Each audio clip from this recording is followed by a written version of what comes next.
Good morning to you all, and welcome to another edition of the Sal Greco Show. And I'm your host, Sal Greco. I hope everyone had a great weekend. There's so much going on in the news. There's so much going on in the background. I'm sure the soccer mom will be watching. Hello, Jessica Tish, because you have a lot of issues going on behind you.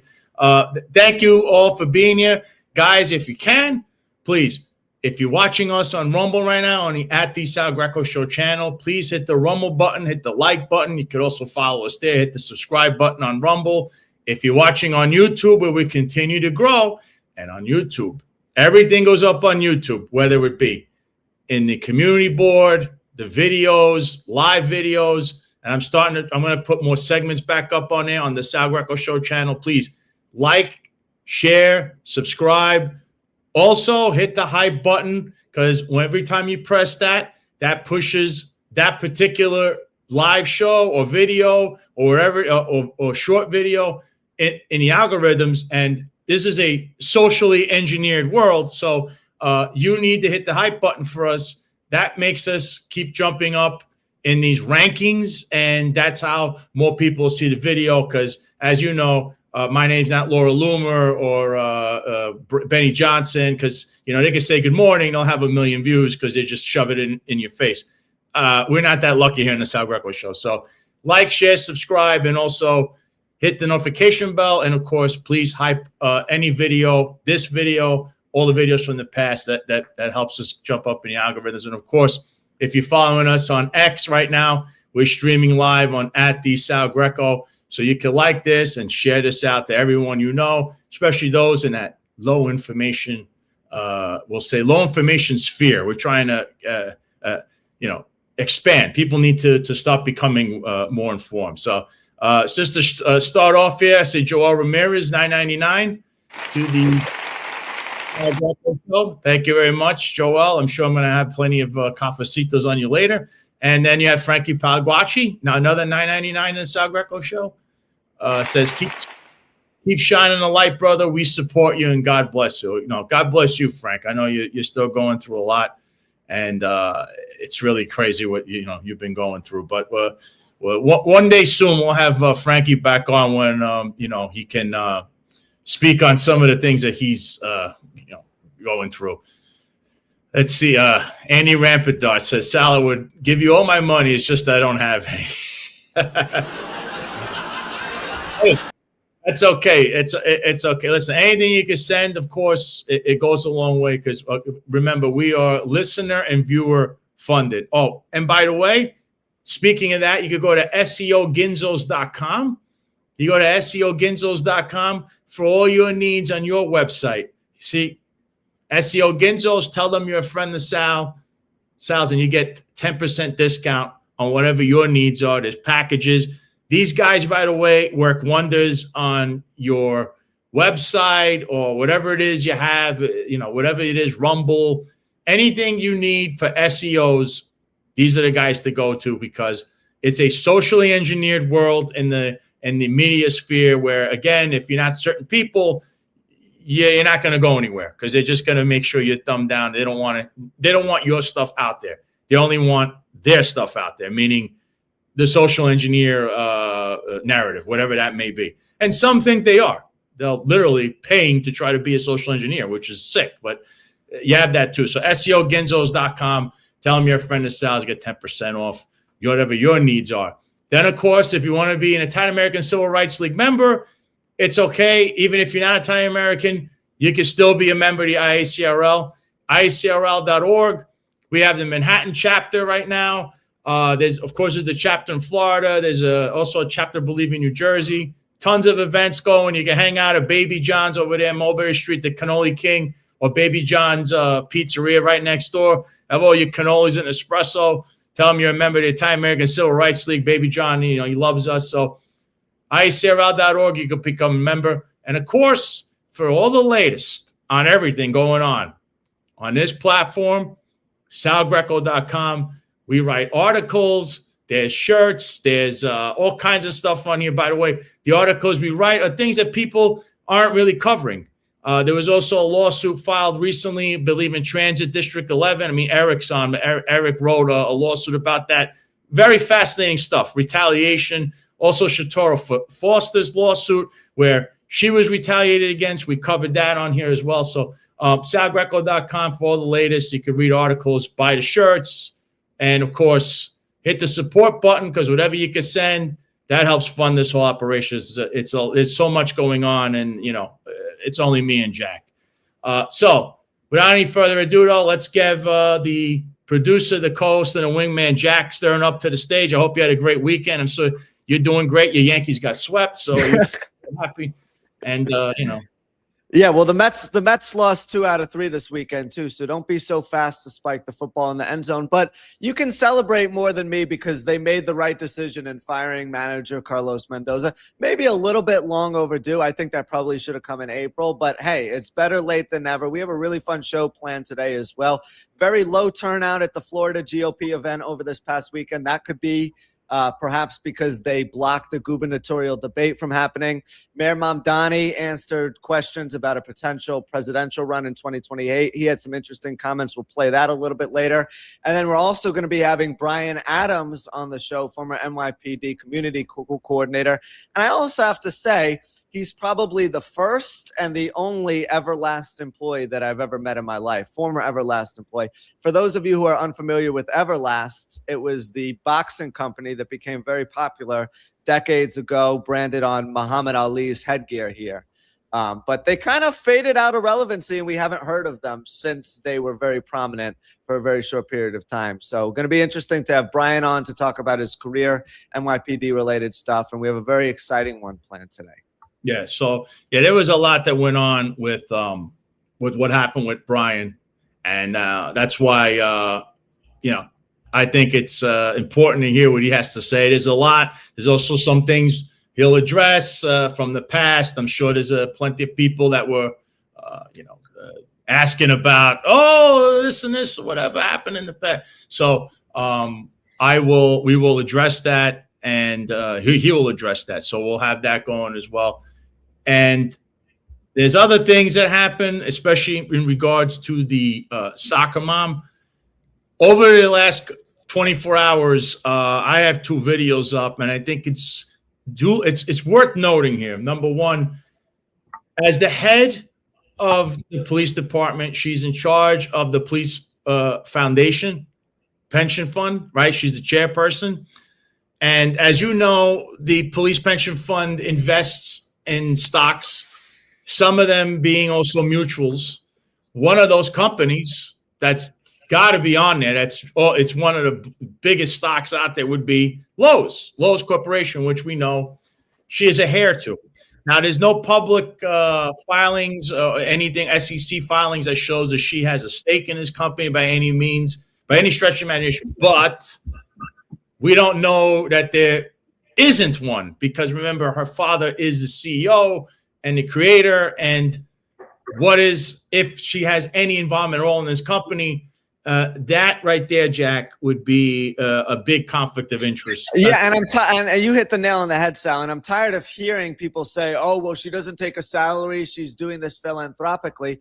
President Trump doesn't take a salary either. It's not to compare or contrast the two, but the bottom line is, if you're making money through stocks and other holdings, then you are getting a salary. If you're cutting deals with Palantir, which gives them contracts to have video surveillance all across New York City, then you're financially benefiting from that if you own Palantir stock. So the whole fallacy that she doesn't earn a salary, so she doesn't get any money, is totally false, because she's making a lot more money because her stock assets are a higher valuation than that $400,000, whatever it is, salary would ever be. I think it's actually $250,000. But you get the point of what I'm saying. If you're making $500,000 a year in stocks, that $250,000 a year salary that has taxes on top of it is actually very low, comparatively speaking.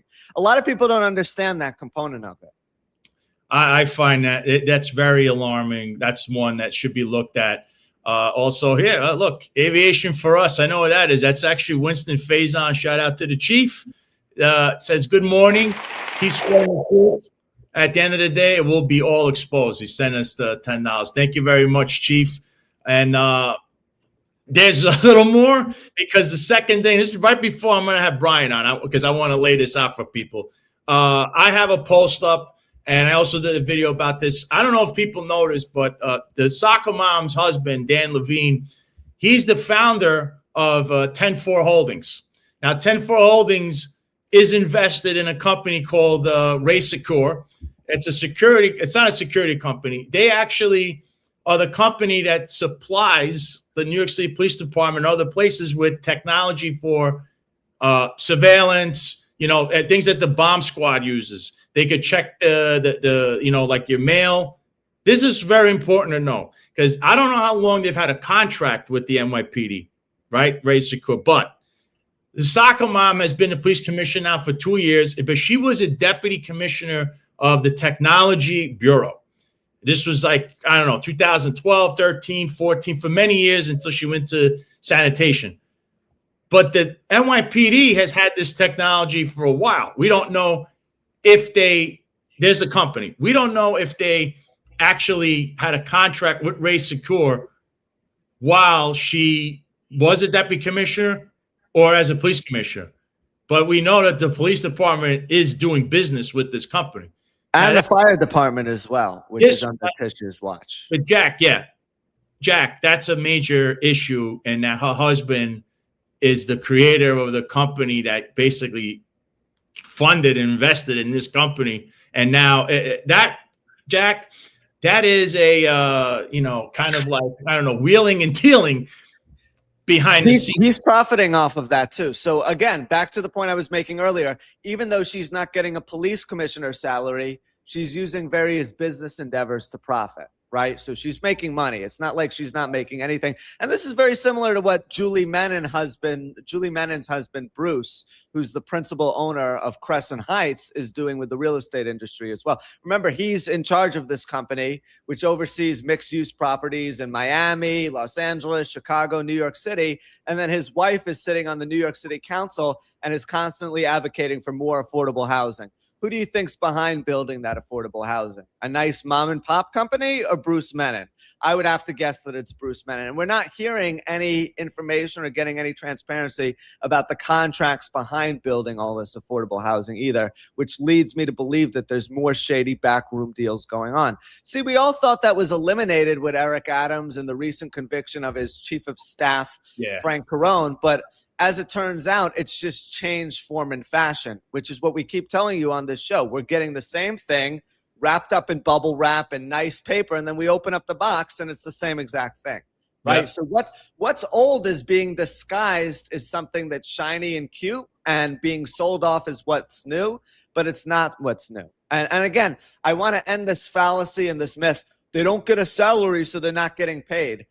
They're trying to sell you that at face value, so you think they're doing this out of the goodness of their heart. But when you look at their net worth, it's going up and up and up since they started in their current position. Which is why, we should look at the possibility of banning people who have conflicts of interest from taking on these positions in the same way that we should ban members of Congress from insider trading, because it's strategically and fundamentally unfair. Yeah, well, this is something I'm not going to let go, and I'm sure Eric and Brian might have something to say to that. And before that, we're going to go right here. Frankie Paguacci sent another $9.99 to the South. Thank you, Frankie. Says, keeping shining a light, brother. We support you. We support you too, Frankie. And I know he's been going through a lot. And look, Eric is saying it too. It's the spoil system. It's true. This is what the spoil system at its finest. I'm laughing at that comment from Anthony DiMaggio. What does Hendry have to say about all of this? Nothing, because he's the PBA president and he works for the police department. So as much as he may get in front of the cameras and seem like he cares about the rank and file members of the department, he actually doesn't. He cares up until a certain extent. Well, when it comes to getting a new union contract, he cares. When it comes to making sure a couple people are safe and protected and getting promotions, he cares. But when it comes to doing business with the New York City Police Department and standing up for his officers, he's the last person you want to be doing any of those things. Well, this is definitely something a conflict of interest should look into, and I'm hoping that they at least give this a twirl, because it might be more than just a conflict of interest. It's just funny how the soccer mom just constantly goes under the radar, even though it's right in your face, right? It's just it's unbelievable. But Without any further ado, my guest that's coming up now, I just want to set the table. He worked in the NYPD. He was a civilian. He held the same role as a civilian as two doctors or title doctors that were in the NYPD that we covered recently. And I was the head of the health and wellness section, which was Matthew Graziano and David Tizal, who were not in the, no one knows where they were when it was supposed to be working, but apparently they took about 800 to 1,000 hours plus in time, meaning it's official misconduct. And they were allowed to quietly leave, right? There was no charges. There was nothing. And all of a sudden we see this article the other day, and Brian has been in the paper in the past, right? It seems to be someone they like to bring up every now and then, but was technically terminated, saying alleged time fraud. Now, I just want to point this out too, because this article too, in the end, I don't know why in the New York Post article, it starts referencing EEOs. And if you don't know, an EEO complaint is supposed to be something that no one knows about, but they were actually referencing this. And I haven't seen this in the past because we know that there's other people that have been, either sued or charged or whatever in the police department with EEOs. And you don't read about that, but they actually did that here. So I don't know. There's a few things that definitely we'll be asking Brian, but without any further ado, I want to have Brian Adams come up to the stage and his attorney once again back on the show, Eric Singh. Good morning, guys. Good morning, Brian. Good morning, Eric. Present for duty. This is there's a lot of questions here, and there's been a lot of we'll say chatter in the background from numerous people. So before anything else, for people who don't know who you are, Brian, just explain a little bit of who you are and then how you came to work for the police. Obviously, we know you work for Everlast, which was a company I used to wear their material. They're no longer in business. So, but just explain that a little bit for everyone. All right. Well, first, thank you for the platform. Several people told me don't come on the Sal Greco show because Sal made some comments about me in the past, which we'll get into later. But I said, listen, I take nothing personal. Sal Greco don't know me, so I don't take it personal.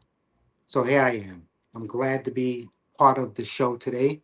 Mr. Sanders is a big supporter of yours, and he encouraged me to come on as well. So I'm glad to be here. Now, to answer your question, I'll try to give you the short journey of my life, how I made it to the NYPD. And you talk about Everlast, so I guess I have to include Everlast as well. Yeah, you want Everlast there. George Harwood, the late great CEO. George Harwood was a great man. I used to box. I won 4 New York Daily News Golden Glove tournaments. I won 2 national tournaments. I was #1 in the country for a couple of years, competed in the 96 Olympic trials. I have friends such as Antonio Tarver, Fernando Vargas, Zab Judah. Those are all still friends of mine to this day. So I had 4 hand surgeries, broke my hand 4 times. But while I was boxing, I went to college, got my bachelor's degree. Ironically, my bachelor's degree in human resources, which is why I go hard a lot of times when I hear some things that I feel is wrong towards me. So Everlast asked me to come on board and work with them. They were starting a new urban line. And George Harwood used to come to my fights. And he said he liked the way I dress. He liked my style. He wanted my input. So he hired me to be a marketing coordinator for his urban line, which didn't really kick off, but they had some decent clothing there. It just didn't kick off. I kept a relationship with the Daily News because, as I said, I won 4 Golden Gloves, and the Daily News owns the Golden Gloves.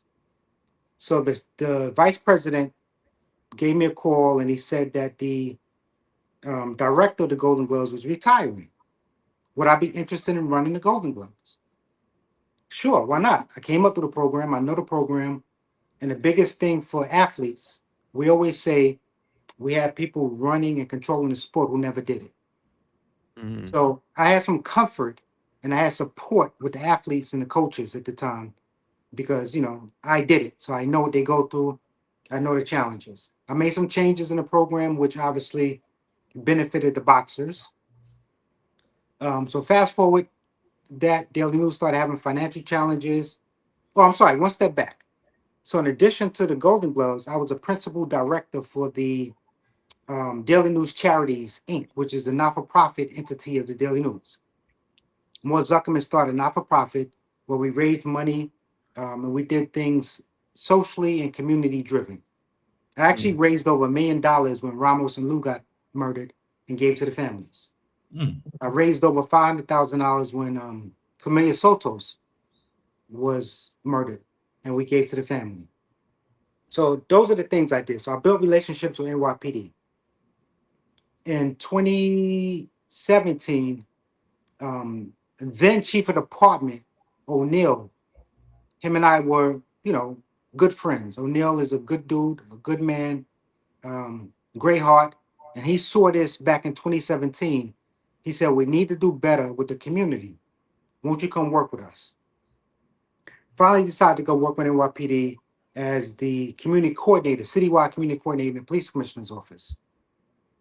From there, when O'Neill left and Commissioner Shea took over, we had that tragic incident with George Floyd.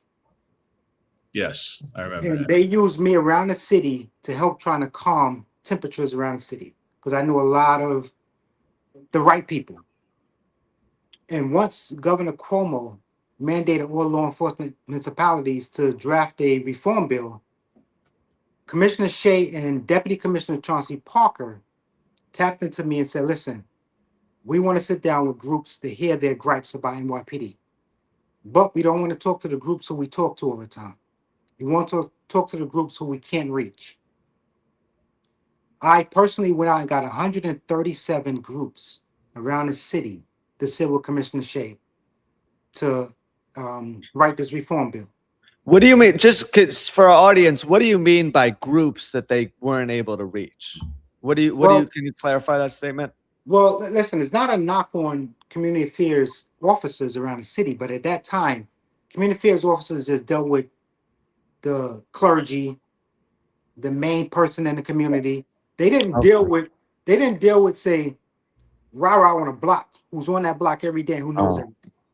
They didn't deal with Hawk Newsom, who created Black Lives Matter. I had a relationship with Hawk Newsom. Well, not at that time, but I was building a relationship. They didn't have a relationship with the activists, Kirsten Foy, Reverend Kevin McCall. They couldn't sit down and bring these people to the table. I actually spoke to Reverend McCall when at the height of everything. I said, listen, we need to calm this. Can you sit down with Commissioner Shea? He said, absolutely not. I said, Rev, this is our city. The cops are not going anywhere. We have to somehow figure out a way to work together. So I convinced Reverend McCall to sit down with Commissioner Shea, and they did a press conference together, and that cooled things down somewhat. So I don't know if you remember during the riots, there was a lot of bicyclists just riding around the city. Bicyclists, be thousands and droves of them. So the group, it was a husband and wife, Joni and Ben, actually was the organizer for them. They were both lawyers. So I sat down with Joni and Ben, and I asked them if they would sit down with Commissioner Shea. So groups like that, the Hawk Newsom, the Black Lives Matter, those groups who uniform can't go knock on their door and say, can we talk? So I brought 137 different groups. One organization was the continuing education group. It's people 25 and up who were incarcerated, but now going back to high school for their diploma. I got that group to come sit down. So once all of that simmered and the bill was written, Commissioner Shea says, I'm going to create a unit and I want you to run it. And he promoted me to the executive ranks of director. And he created the community ambassador unit. And that was the start of me. My mission was just to stay in the community, stay connected to those people who have issues with NYPD. Let's sit down and figure out how we can all live together, how we can all understand one another. Because what I learned is that the biggest thing is both sides, the community and NYPD, they want the same thing. They want to be treated with respect, and they don't want to be categorized as everyone else. You know, when you talk about bad cops get upset. Not all cops are this way, but at the same time, they go out in the community. If a guy's shooting in the projects, they think everyone in the projects is bad. So those tensions, and I firmly believe, and I said this to Commissioner Shea at the time, in my lifetime, I do not see police and community relations getting any better or getting where it needs to be in my lifetime. Because within NYPD, they don't treat each other with respect. So how do you expect them to go out and treat the public with respect? I'd have to say I agree with you. There's a lot of people you could tell. I mean, certain people out there, you know, we'll call them. They have a Joe Cop mentality, you know, and I always speak of evolving, and some are just not able to evolve. They still think it's the 70s. You know, let's slapjack someone, let's hit them with a nightstick stick over the head, and then we see issues that have happened in the last couple of months when everyone's up in arms. When you see the McGilla that happened at a liquor store, and they don't even have the right guy. And I think maybe if there was a better dialogue between people, I mean, you'll see people there in, people there in their careers. I don't toot my own horn, but I don't have any of these issues because even when arresting someone, there has to be some kind of dialogue. And you want to have the least amount of force used with, whatever it takes to make them comply with the least amount of force used, even if you could almost coax them to come to you. Don't worry, turn around with your hand behind your back. Everything's going to be okay. Versus let's just go from 1 to 20 and just roundhouse the guy because they didn't train you to do that. So that's where I see someone like you coming in, and that's where community relations have, there's tensions in a community because of issues like that. And there's been others too. I'm just saying that was one issue that recently flared up, and then you saw the community took it. It was outrage because maybe if you spoke, you would have found out that you had the wrong guy. I mean, who knows? But I'm not trying to push blame on anyone, but there was an issue where I see what you're saying with the community, how some cops, everyone's bad. So you have too much of that. So it's like, how do we bridge the gap? And you can't do it without dialogue, but some people have an issue with dialogue. It's like, if they're a police officer, it's beneath them to speak to people in the community, or the people in the community just say, "Oh, cops are bad," and that's the divide we're trying to mend. We'll say. Well, one of the things is, and I have said this to officers, I can't blame them for their mentality because they're trained to be reactive. They're not trained to be proactive. In academy, you're taught someone breaks the law, you enforce it. You're not taught to try to have a relationship with people. They're just not taught that. So I can't blame cops for their mentality. They're taught to follow orders. And with the Timothy Brown case, just it goes beyond the beatdown that took place in the liquor store. Look at how the cops were talking to one another. I believe one of them said something to the effect of, if we don't get this radio shit fixed soon, we're going to have a fucking problem. And he's screaming outside the liquor store saying this with multiple members of the public watching and listening to him. What do you think they're thinking in their minds when they see him doing something like that? And he's screaming about WhatsApp and how the system's not working. Like, Brian, if you have a significant other or a wife who's acting out in public, you act nice to her in public, and then when you guys are in private, you have an honest conversation about what took place, right? And it seems like there's not enough members of the NYPD who employ that mentality. Now, I give them the benefit of the doubt because they're frustrated on so many levels. I think it's kind of boiling over, but you still have to remain professional. Completely agreed. And I think that's what it is. The mindset is to control when they're out on the scene. Control. So they don't have the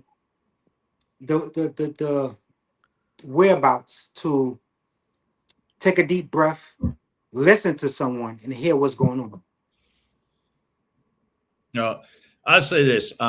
Just based on your background already, without going into the next phase we're about to get into, you are more than qualified to have your position that you're in.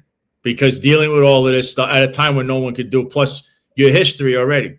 You had a history with the Daily News. You already were mending fences back then before you were in the NYPD, and they were nice enough to ask you to come on board, and you obliged. You didn't have to go work for the NYPD. So as you know, once you're there, you see what kind of a mess things can be depending on who's running it.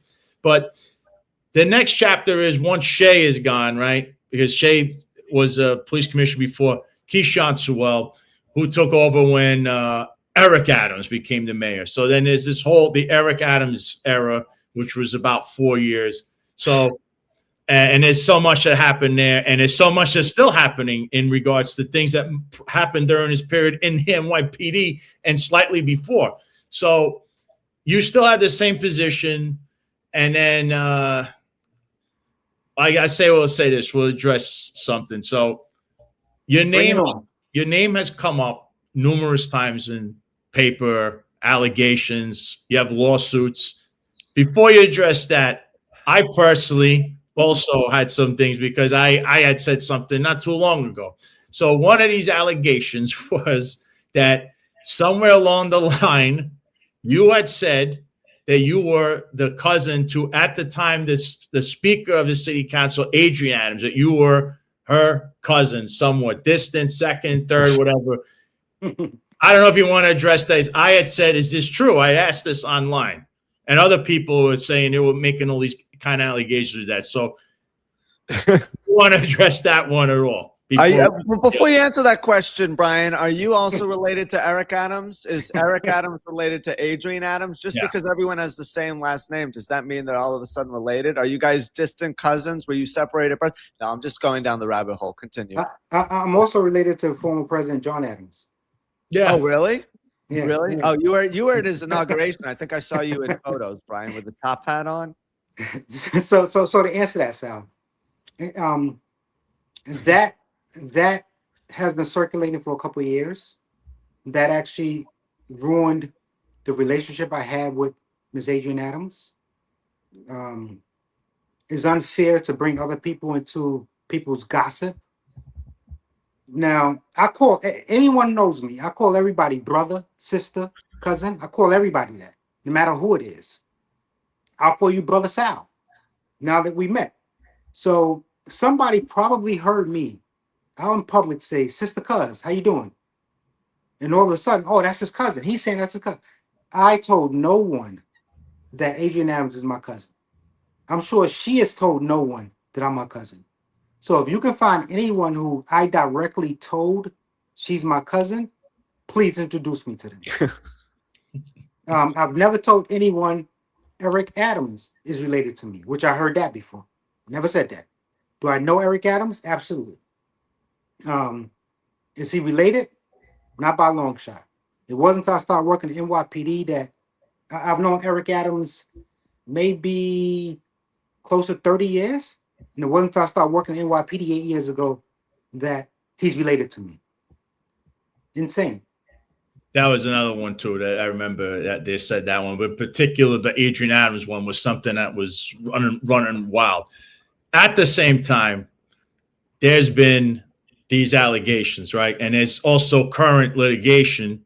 I know we can't say too much with the allegation, but to all these allegations that you have, whether it be, the lawsuits, there's always been this thing that they're saying that you can't be around females, and there's all these, again, this very article that was written, I've never seen this before.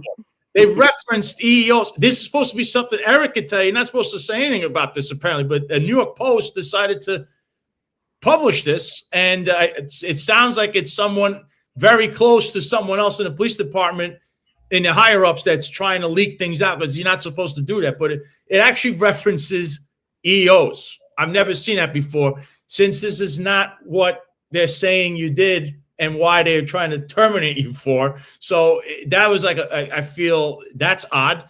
But what do you have to say for all these allegations on top of the New York Post also that they've somehow referenced EEOs in something that had nothing to do with why they were terminating you? I feel that that's a little bit of I don't know. Well, I'll briefly answer the question, but I would allow, or I would asked Eric Sanders to address the whole EEO issue and the leaks, all of that. But regarding allegations, let's put it this way. Keishant Su, female, first female, who I did not know at all. She was the police commissioner at the time. She reviewed it, and she said it was nothing there. The allegation that was made, it was impossible for me to do in terms of sitting on a desk. Impossible. On that desk that I was supposed to have sat on. It was impossible for me to do. No charges were ever, no discipline was ever levied against me. And the police commissioner was a female who I did not have any relationship with. Saw the findings as what they were, nothing. That's fair enough. And then any other allegation? Well, so and they also mentioned two females. I'm not sure where that come from. Well, yeah.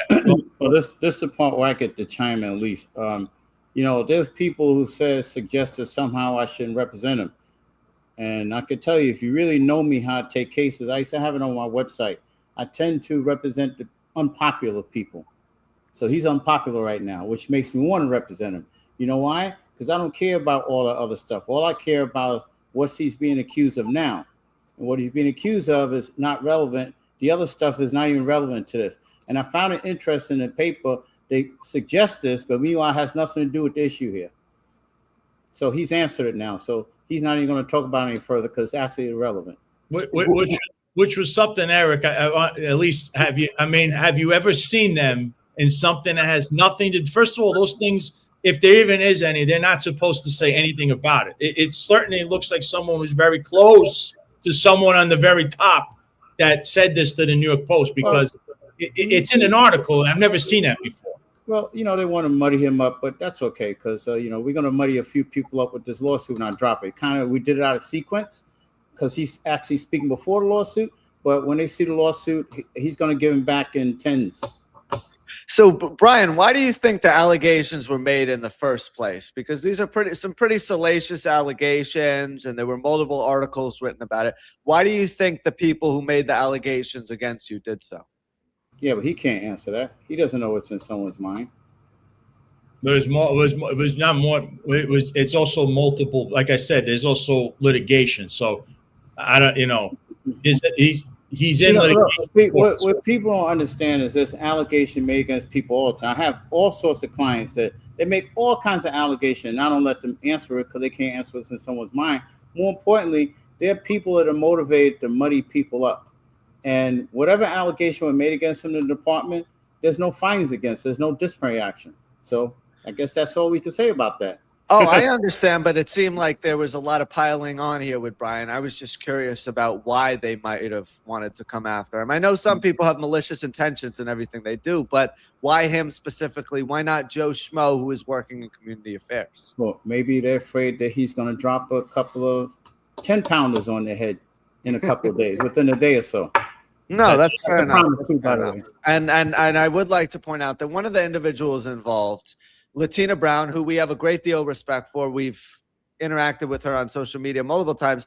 I mean, she's constantly looking for the theme of the hour on social media and collaborating with fearmongers and social engineers. So, be careful about who you're trusting for credibility on the internet. That's another thing I'm going to say to everyone who's watching the platform, because people see posts that are trending with hundreds of thousands of views, and they interpret the information as being face value tidbits.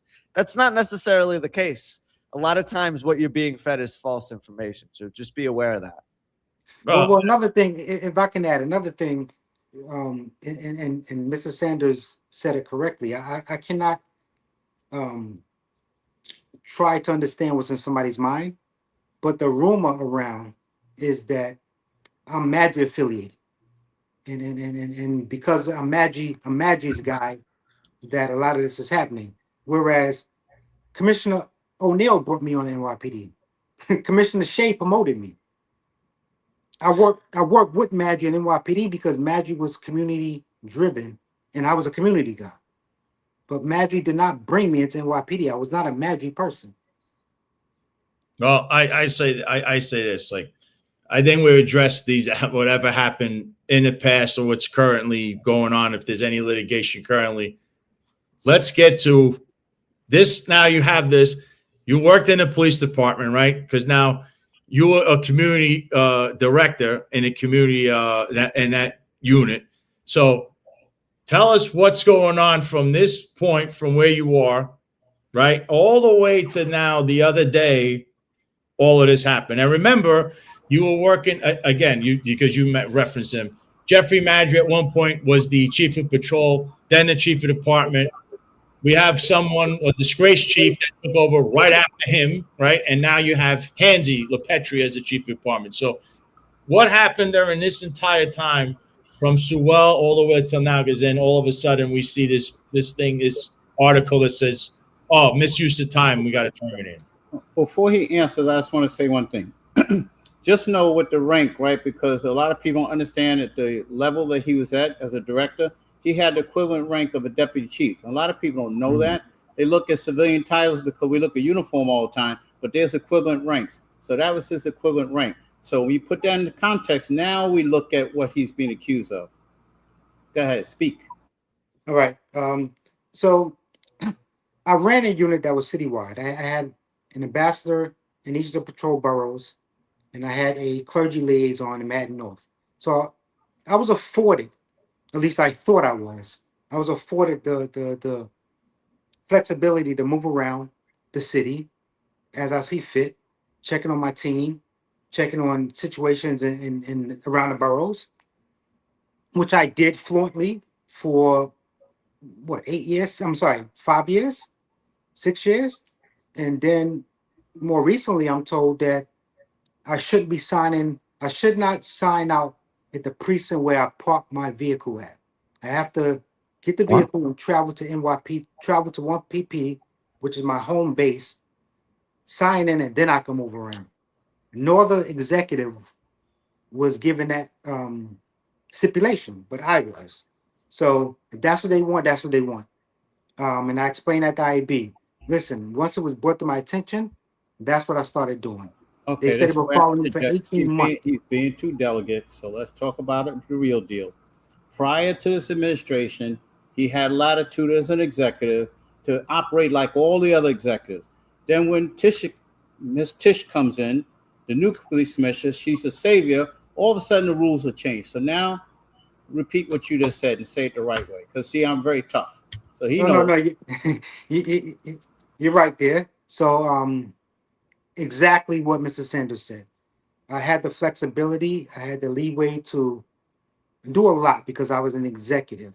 They trusted and valued my my time. They valued my expert area in community, and they valued me communicating with the community. Then when fast forward, Commissioner Tish comes on, and you start hearing how things are going to be different. Things are different, but there was no mandated rule that came down. This is how things got to be now.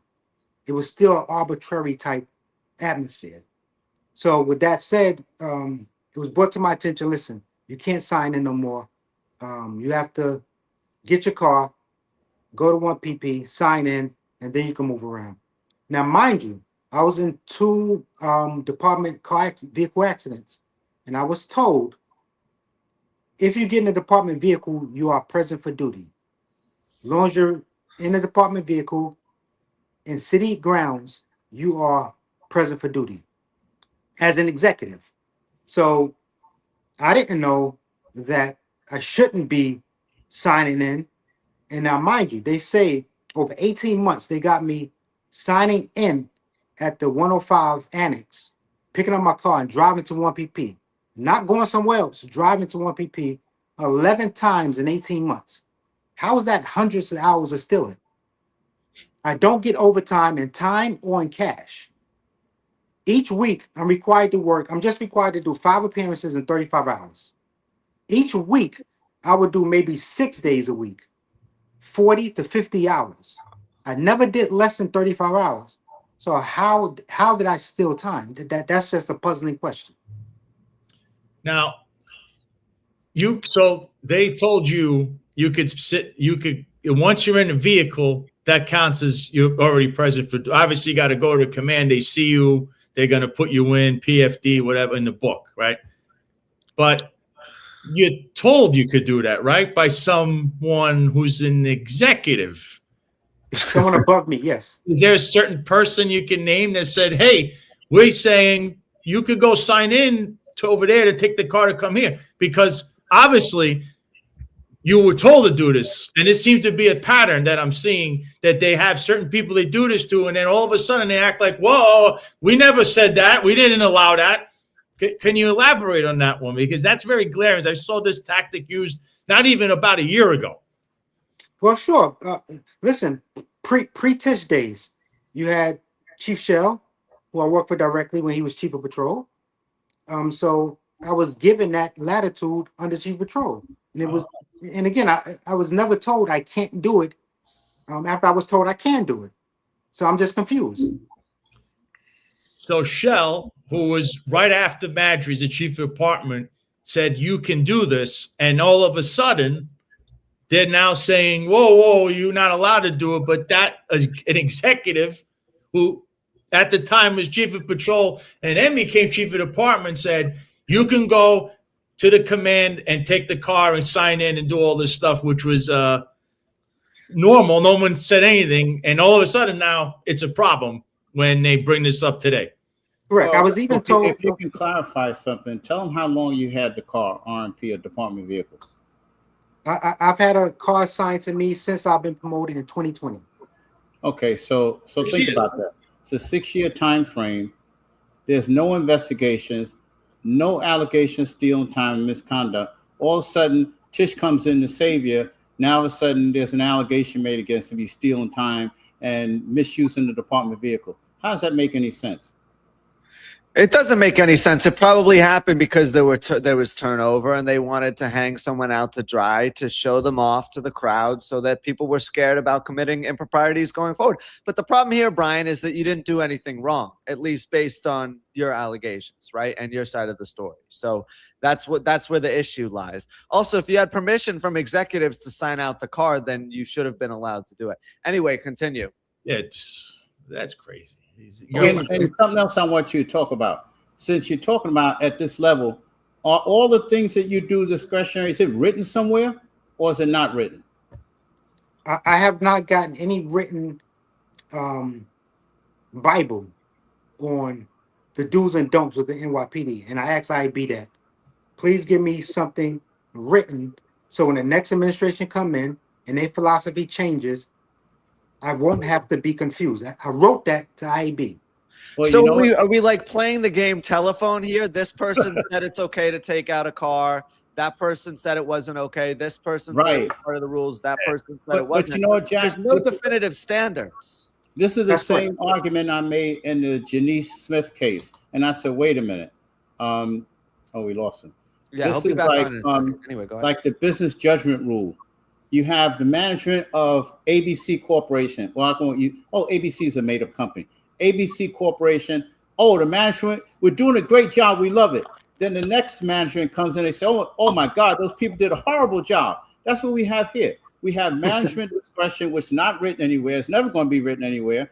And then the next group come in and say, oh, I don't like the decision. Change everything because you have a motivation. Your motivation is to get rid of all the other people and then open up your spoil system for your people.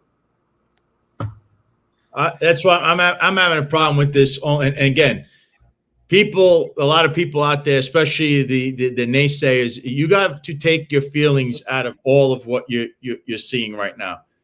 Tell me where you think it's fair that you've been told you've been operating a certain way because certain people, those that are the decision makers in the New York State Police Department, tell you to do something, and then right after these people, and I guess this has been over numerous administrations, someone wakes up and says, oh, you're not supposed to do that, even though you were told so by these other people that were running the police department. Now they're saying we have a problem that you did that all that time prior when you had someone saying, no, you can do it. And they were an executive and they told these internal affairs guys, they actually outranked them. So just to understand, people, I saw this in another instance, and I think Brian even know the person, and that's that Lieutenant Abdel Messiah. Joe Abdel Messiah. They said that he was taking a vehicle. He was signing it out in Staten Island and coming to work. And but then you know who told him to do that? And he said that in investigation, Deputy Chief Richie Taylor, who somehow still has a job, by the way. And what do you have? You And put now, this, mind you, Sal, I don't mean to interrupt, but mind you, during those 11 occurrences that they say they have, I was on conference calls, I was on Zooms, so I was physically working. It wasn't as if I just got the car and I did it. It wasn't a practice. If they say 18 months and they got 11 times me doing it, that wasn't a practice of mine.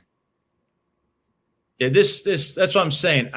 This is starting to look like exactly what they did over a year ago to Lieutenant Abdel Messiah. And again, irrespective of how people feel about him, he was told to do something that he was doing. He was signing out a vehicle from another base that's not One Police Plaza because he was told by a chief that this is okay. And then he was brought in.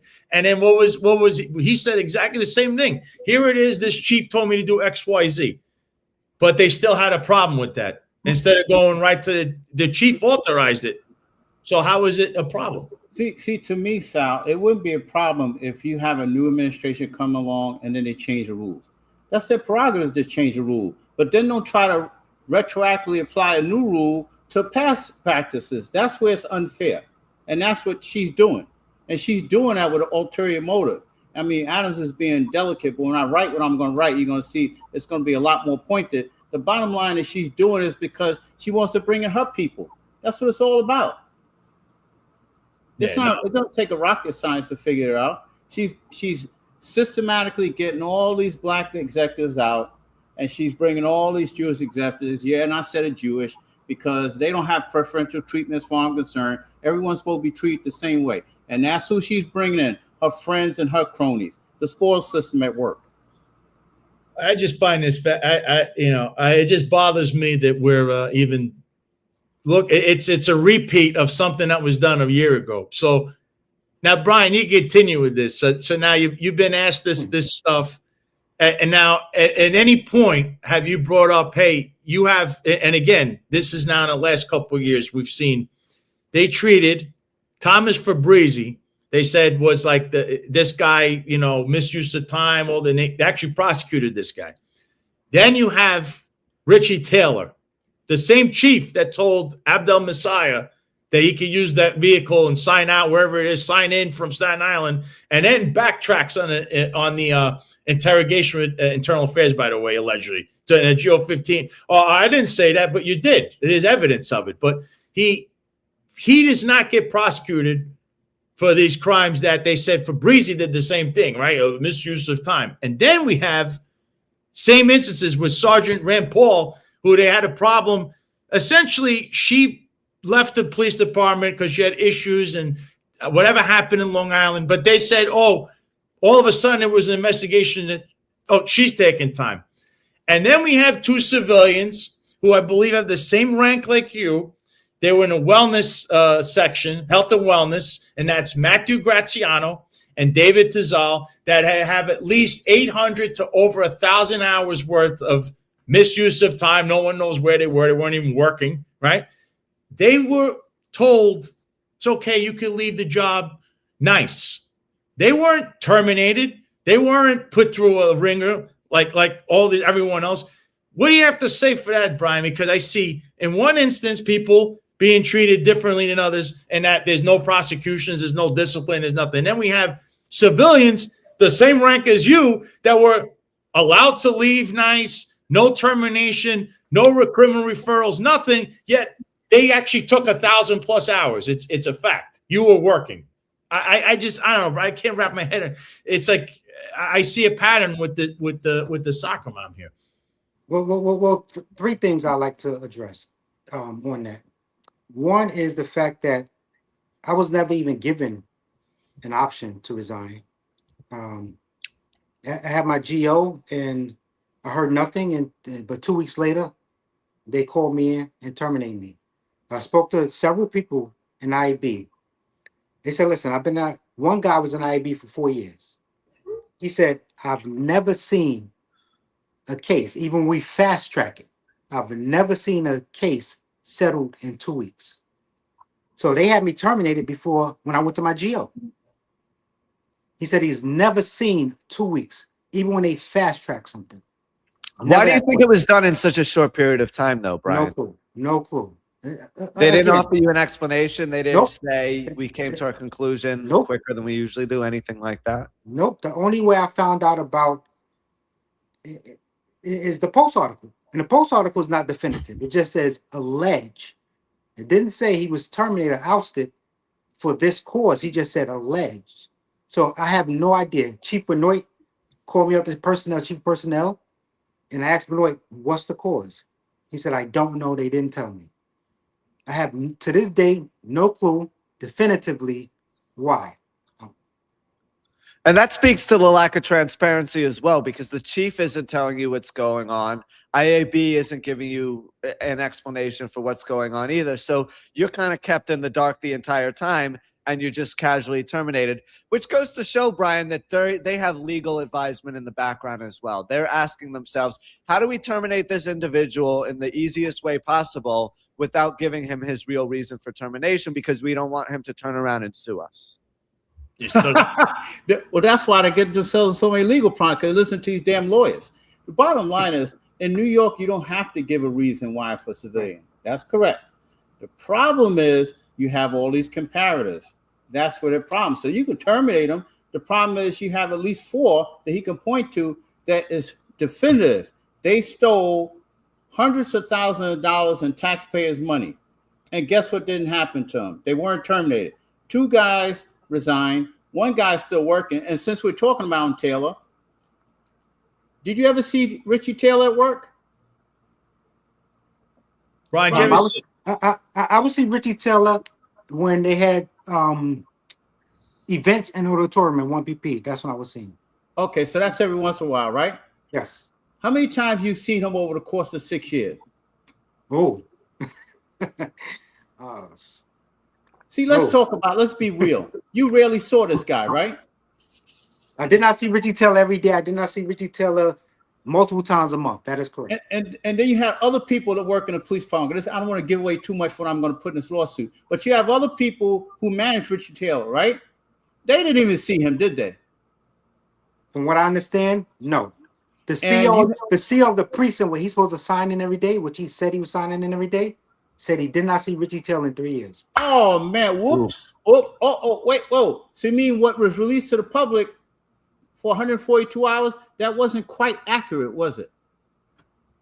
And now circling back again, I did not steal anything because I don't get any overtime and cash on time. So what did I steal? And I'm working more than the allotted hours I'm supposed to. So you're gonna read about it soon. Richie Taylor, and I'll say it, and I'm the lawyer, I'll say it. I'm pretty confident that he stole, and that means stole, S-T-O-L-E, stole more than $500,000 in taxpayers' money and revenue. I mean, not revenue, tax and resources with the helicopters, the cars, and everything else. I even had a guy send me an email talk about how Richie Taylor was using a particular Donald Trump ambassador to take them all around the city and stuff. But the guy never returned my call, which is why I didn't really go public with it. And he named the ambassador. Where was that he did the little work for him? And I know what command the guy was in too when he picked him up. So that little $20,000 they leaked to the Post that these media people love to write what they tell them. Oh my God, the police department gave us a story. Oh man, they love us. No, they don't. They know they're full of shit, and they know that you take every piece of red herring they give you. Red herring? Oh, we like that. We like red herring. You take whatever they give you. Meanwhile, this guy, and I spoke to another commissioner just the other day. He said he's been doing this shit since he was a sergeant. And I know people that's been in the police department all this time that he's been doing it since he was a sergeant. This ain't nothing new. No $20,000. He got off light. And all somebody told me, somebody the other day, somebody told me he didn't even have to pay back the $20K. Well, wait, he never paid back the $20K? Don't worry about that. He's going to be a main target of mine. And why didn't the Manhattan DA's office go after him? Oh, we don't go after Well, that. well, Eric, we have an easy explanation for this, and perhaps I'll go and fetch the evidence momentarily here. But it's because he has a line of communication open with former members of the Brooklyn District Attorney's Office who also worked in the Queens District Attorney's Office. So this is part of being an agency executive that most people don't see or hear. And Brian, I'm hoping you know about this too. If you're ever in hot water as an agency executive, you have connections to former members of the district attorney's office who you can call to get both legal advice from, but also a plan forward about how to cut backroom deals with members of the district attorney's office so you face the least severe consequence possible and are able to get away scot-free. Well, you know, someone called me the other day and said, Brian, you got a lot of connections. When you thought it was heat on you, how come you didn't make some connections? I said, because I don't come to work for that. Treat me as a regular person. Don't treat me different because I know somebody. Yes, Commissioner Tish, I know a lot of people in her circle personally. Tim Rooney, who the Pittsburgh Steelers, Empire City Casino. Me and Tim Rooney did a lot of things together. Bob Galatario, who's his son-in-law, did a lot of stuff together. Mike Bloomberg, I did a lot with Mike Bloomberg. Ray Kelly is a close friend of mine. I didn't want to have to make phone calls to people. Why? You shouldn't have. Treated differently? Yeah, you shouldn't have to. But I'm seeing that you are being treated differently in a different way, because I could easily point to those two guys from Health and Wellness. They were offered the opportunity. First of all, they say an internal affair. They found out because the minute I made that go public, all of a sudden, oh my God. And then there was a second guy no one knew about, which is the other. They had the executive director and the director both doing the same thing. They're civilians just like you, being treated completely different because they're allowed to walk out. They were offered that, you weren't. Then we have Richie Taylor, who's in the middle of all this stuff. When you keep hearing misuse of time, he is still there. And I'm going to give you another tip because I heard this again. You know, I have sources everywhere. Mr. Taylor right now has been quietly talking to someone in the Manhattan DE's office because, listen, there's so much pressure. How do you ignore this? I don't care that he knows Devorah Halberstein, who has her own problems in the Brooklyn Jewish Children's Museum. Look at her 501c3s. He's got a problem because it's more than just 120 hours that they're claiming. Clearly, Eric, and you just revealed it's 3 hours, three years, and the CO hasn't seen him. You don't even see this guy, and you're in the same sphere as this of him doing community work. No one sees him. No one knows where he signs in. No, yeah, you got all these people like Fabrizi and now Rand Paul, and there's others that they're trying to criminally prosecute, and he's standing around. Now he's trying to make a deal because he knows that sooner or later Bragg's got to do something. He can't sit on your hands on this. One second, Brian. I want to show you this before we move forward. So on LinkedIn, Richie Taylor is apparently very good friends with Julie Trivedi, who's the legal counsel for Jessica Tisch, Commissioner Jessica Tisch, also previously worked in the Brooklyn DA and then the Queens DA office, right? So here she puts up a post honoring an individual that she knows personally, and Taylor over here comments, agreed, with a medal sign, and then she comments back with the praying sign. This post had nothing to do with NYPD business or anything related to the department, his position, whatever. This was all personal stuff. So if you're wondering why Richie Taylor is being hooked up and giving the most lenient end of the bargain, it's because he's friends with members of the department. That's why. And for someone who's running a tight ship and who want to weed out corruption, what about IAB, who leaked the audio for Saraceno? That should be investigated. But no one said anything about that. Leaking is the American way, baby. Remember that. Because guess what? We wouldn't know about corruption if they aren't leaking. Leak more. Especially and everyone who's saying don't leak information is actually the one who's leaking it out. That's the funniest part about leaking. Well, no, that phenomenon is prevalent whether you're at One Police Plaza, the White House, City Hall, Omaha, Nebraska. It's the oldest trick in the book. You tell your staff members, don't leak anything, and then 24 hours later, the most important information is leaked, and no one thinks that you were the one who was doing it because you told everyone not to. It's the oldest trick in the book. As a former media member, I don't fall for it for even a second. But for me, I think that what they did to you, this is not right how they treated this. This is not right. And it's more towards, I think, do you think this has anything to do with what you were saying prior? They love associating you with Jeffrey Madry. That's all. And now Tariq Shepard, who apparently now this entire internal affairs FBI raid is Tariq Shepard is the mastermind of this. I don't know if you noticed. This is the word. This is the rumor with everyone. So they keep aligning you with those two. Therefore, you are now collateral damage because it looks like anyone who's at one point either A, associated with Jeffrey Madry, B, worked underneath him, or C, just says, I know the guy. The NYPD is going to come for you. Now, the soccer mom's coming for you. What is it? Do you have anything to say with that? Because it seems that, that keeps coming up with you. He's Madry's boy. So that's why everything's happening. Listen, all I say is this. Jeff Madry and Tariq Shepard, we became friends there at NYPD. We did. That one thing has nothing to do with the other. We became friends because all three of us had similar goals, and that's to do good work in the community. Other than that, you treat me as I treat you. Don't treat me as someone treats you. So however you feel about Jeff Madry, however you feel about Tariq Shepard, has nothing to do with my relationship with them. Treat me accordingly. Don't label me as a Jeff Madry or Tariq Shepard. Like I said earlier, the biggest issue the community have is cops treat everybody the same when they shouldn't. I think there's a lot of things that should be more important, especially some of the stuff we're discussing. But I'm sure they're more worried about allegations because that seems to be what Joe Copland likes. Winston Faison says something right here. He says, I worked in a community center for 3 years. In that building is the community affairs outreach unit. Richie Taylor was the commanding officer. How many times has he been in that building, even seen in that building? In that building, if I had to guess? Yeah.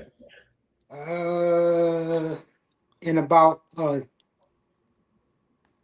4-year span, I would say 3 times. That's it? If I had to guess, because we did a couple of events in there. So wait a second. What was he doing when he was supposed to be working? And where was he working from? Planet Jupiter, upstate New York, his house. I mean, where was the guy? But he was MIA on site. Then where was he? But they tell me I wasn't working. Mm-hmm. They tell me I wasn't working, but they got me at 1 PP. But I wasn't. I was somewhere else. I'm not sure how that happens. Well, because you're not part of the Golden Boy class. You're not Jeffrey Madry or Richie Taylor or one of, as Eric Sanders likes to call it, the meat eaters, right? Because that's an exclusive club. You're a and grass you're either in it eater. or you're not. And if you're not part of it, then you're grass given a eater. different set of Take the rules. little grass we give you. No meat for you.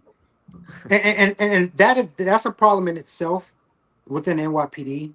I think everyone, they see injustice, but everyone's afraid to say something because they're not part of that elite group. So they refuse to stand together and say something.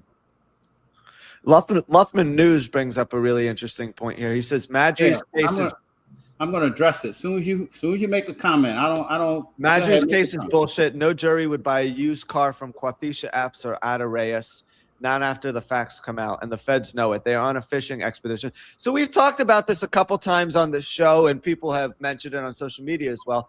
It's like use the bathroom or get off the toilet. That's kind of the message to the feds at this point because they've been investigating this case since December of 2024, so a year and a half now by my calculation, and no prosecutions have happened. Meanwhile, Jeffrey Madry has been allowed to quietly retire while receiving his pension. while walking around going to the Knicks victory celebration parade? Like, what's going on here? Let's move it ahead. I'm going to address this because I try to contain myself, but I'm very protective of my clients. Disbarred lawyers should keep quiet, all right? Because you have the audacity to say what don't sell. Apparently they're sold against you. That's how your ass got disbarred. And it wasn't anyone but the feds, all right? So you need to shut your goddamn mouth. You don't know what you're talking about. That's where the Saraceno tapes and where Iglesias comes, and guess what? Poof! Now all of a sudden the truth is coming out about what happened with the overtime and everything else. So before you start talking about my clients, you know your shit, all right? Because the bottom line is I'm very protective of the clients. And when people get abused and you have people like this talk shit, all right, it's not right because you don't know what these women went through. And guess what? The reason why people don't bring charges has nothing to do with the crimes. It has to do with politics. As you see, Richie Taylor's flying all over the fucking place. Is he under arrest? No, it's definitive. I have 2 people that can testify that they never saw him at work and they supervise him. So stop it already. You guys need to stop drinking Kool-Aid. Oh, please, Luffman, go fucking fly somewhere. You're another disbarred lawyer talking shit. You don't even know what you're talking about. Oh, you want to get a pardon? That has nothing to do with the fucking crime, man. I like how everyone thinks that they can get a pardon now because Trump has mainstream pardon. I'm not an ambulance chaser, my man. I don't take that many cases, and that's not my reputation. At least I ain't go to fucking federal jail. I didn't get arrested because I don't fucking commit crimes. All right? Go sit on the fucking corner and be quiet. You don't know what you're talking about. I bet you if your mother or wife was abused like that, you wouldn't fucking talk shit. Just hell up. Fucking Madre. He's a pervert. And I said it. You know why I said it? Because I know about his goddamn history. I got his transcript from the other case. And I know the shit he's capable of. So they could say he's nice all day long. He ain't fucking nice. He's been abusing women since he's a cop. That's why he got shot when he's a fucking rookie in the Staten Island. You guys don't know half the shit. So you should be quiet. You're entitled to your opinions, but don't ever talk about my clients. Shut the fuck up. Go back to jail or do something with your time. Brian, I think you can agree with me when I say that Jeffrey, I appreciate the clarification there, Eric, and I'm sorry that they upset you. But what I wanted to say about Jeffrey Madry is he was very good. I'm just fiery. Yeah, you're not angry. You're just fired up. I like it. You're allowed to get passionate. But anyway, what I was saying about Jeffrey Madry, he was very good at going out into the community and making cotton candy and interacting with people and smiling for the cameras. But behind closed doors, you never really knew what was going on. And I think that was kind of the shadiest aspect of his ascension is he had a meteoric rise through the department's upper echelon ranks, right? Going from deputy chief to chief of department in a very short period of time. But no one really knew what he was involved in outside of his community affairs frontward facing role because there wasn't a lot of research on that out. And he wasn't necessarily great at bringing crime down either based on all the metrics. He was too busy going after all his subordinates. How the fuck do you think Kaz Daughtry got promoted? He was his fucking driver. I got the pictures, the condoms on the floor, everything. You guys, man, you'll do so much fucking talking, and you don't know half the shit you're talking about. The bottom line is, he was an abusive person. He puts on a good face, and then bam. And oh, by the way, I'm not upset, y'all. It's just I'm passionate about my clients. As you should be. I don't take that many cases. So when you say ambulance chaser, you don't know what you're talking about. Because I returned probably a good 98% of the people that contact me about cases. Can I say something trying to Sure. in hopes of changing the subject? You're not you can't be quiet. You know why? Because he's being delicate. When I drop in the lawsuit, you're going to see what's really going on in police headquarters. Thank you. Look at Aaron Regan won. Thank you, Aaron Regan. She's the Sal Greco Show. She became the #1 NYPD New York City. Well, I find that funny because Aaron Regan in the show Blue Bloods was the assistant district attorney. So she's like the fictitious district attorney is commenting on our commentary about district attorneys, which is interesting. Right? I want to also make and Luthman, I can still chase a dollar because I'm not disbarred, unlike you. See, don't fucking play with me, my man, because you know what? You're a clown. See, no one says only ones who say I'm an ambulance chaser are the haters and the backward thinking people. But most people know I know my shit, and I don't have to prove it to anybody. which means I pick and choose cases when I want to. You didn't have to do that. Oh, I forgot you got disbarred. Shut the fuck up. And I'll confirm that. I spoke to multiple people about lawyers, and they all said, Eric Sanders, Eric Sanders, Eric Sanders. They said he cares what you see. He's passionate. They said he cares, and they said he's going to fight for what's right. And then him and I had a conversation, and it confirmed everything several people told me about. So, well, I tell you, I think your case. I mean, you definitely have a case. Yeah, I don't know the outline of what exactly is going to be on there, kind of, but there's still some moving parts. Like I see Lenny Wright was in the comments before. Lenny, like I said, through my sources, I could hear Richie Taylor allegedly is talking to the Manhattan DA's office because he knows he's trying to arrange something. So if this case is supposed to be for whatever he really took versus the one they're trying to tell you he did, that could be it. I can't tell exactly what it is, but I understand he's in negotiations. If they're doing it, they could thank two main people for doing that. You and I. But we're the only ones that talked about this shit. Everybody, oh, he didn't do it. He didn't, oh my God. And then Chief Faison said, hey, he wanted to fly a helicopter over his daughter's house. And I said, no. And then he got overruled. So you know what? No, actually, I do care. But I'm very protective of clients. Hey, listen, they told me don't represent Sal Greco. I said, I don't give a fuck. He's a skinhead. He's this, he's that. I said, good, beautiful. I don't give a fuck. He's got a First Amendment right to Skinhead. He has a ponytail. What type of allegation? I've heard it all. Oh, this guy. Oh, listen. Oh, and listen. Oh my God, he's a pervert. He's this. I said, good. They didn't fire him for being a pervert. I don't give a fuck. See, I don't get distracted by side shit. It's what the issue is. And even people who don't have the greatest reputation have a right to competent legal counsel. I don't make value judgments, unlike what a lot of people do. well, they also said I misused the vehicle. We never touched on that, but they said I misused the vehicle. How would you be doing that? How are you misusing a vehicle? What is their allegation with this? They have me going home on two occasions. One occasion staying overnight. And I explained, well, that day I worked 12 and a half hours. It was maybe 11 p.m. Steady going, switching cars and driving another half hour out of the way. Stayed on the highway and went home. Again, I mentioned to them, that's what I was allowed to do in the past. And no one, but now to clarify this, from the time that you were told that you would do this, which has been going on for years, till the day that they actually question you, did anyone say you can't do this? Is there anyone that stopped in between and says you can no longer do this anymore?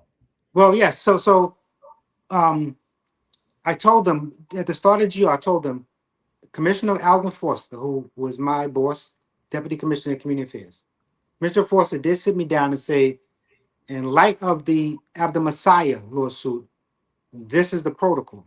Now, I just came back to Community Affairs in January, in the middle of January. So we had the conversation. They said, when did you have the conversation? I don't know, when I came back, I guess, because I didn't know. Sal, let me ask you a question. June 3rd, 2025, what were you doing? Well, I can't even tell you. Why not? You're lying. I don't know.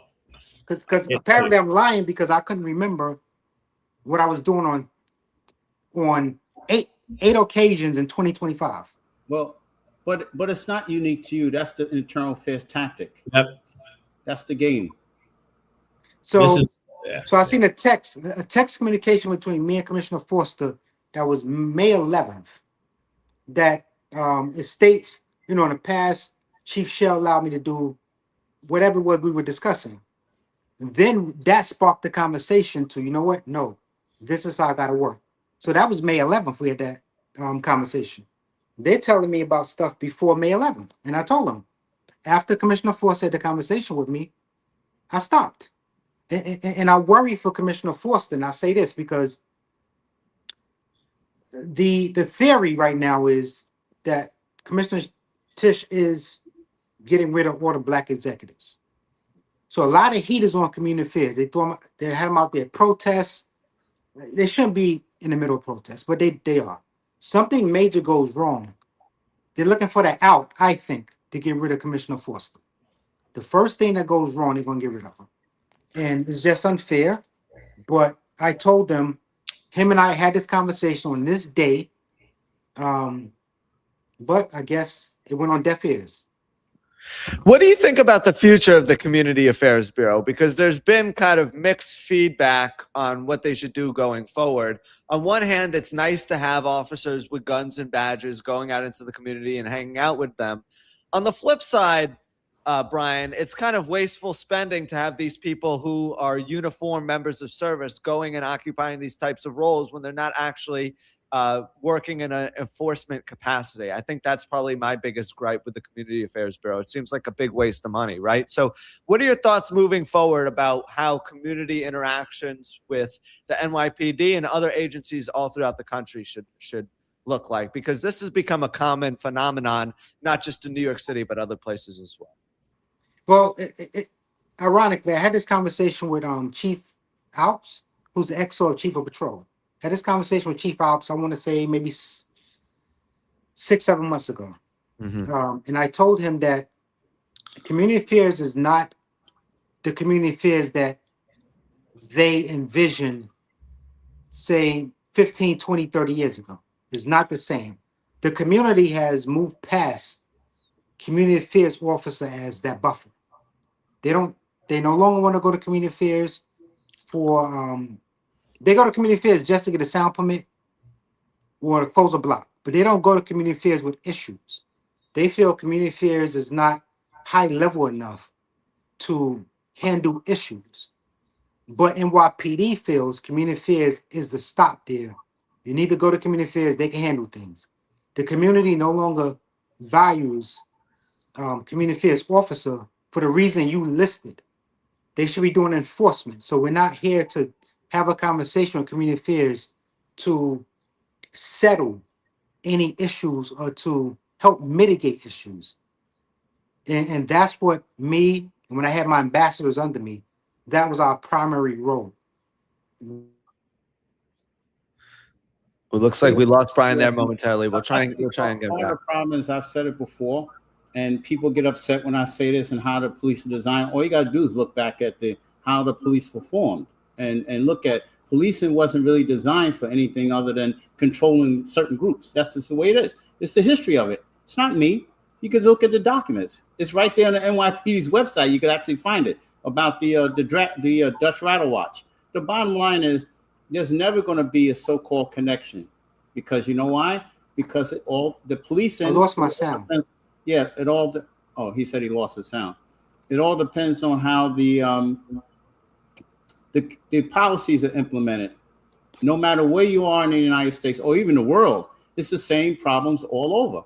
It's based on a appeal model, but the bottom line is, depending on where you are, is where you're going to get different policing. It's not that people don't commit crimes in all these neighborhoods. It's all how you prioritize things. Yeah. You can hear us, Brian? Yes, I'm back. I hear you now. I'm sorry. All right.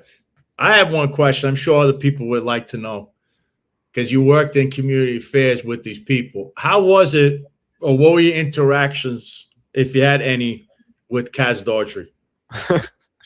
Well, I met Kaz when he was in Brooklyn North. Again, when I came on in the police commissioner's office. So I was the only one in the PC in the liaison unit that was citywide. So I dealt with all the patrol boroughs. Okay, wait a minute. You skipped over something important. You met him in Brooklyn North. What rank was he, though? He was detective second grader. He was driving around Masry all over the place.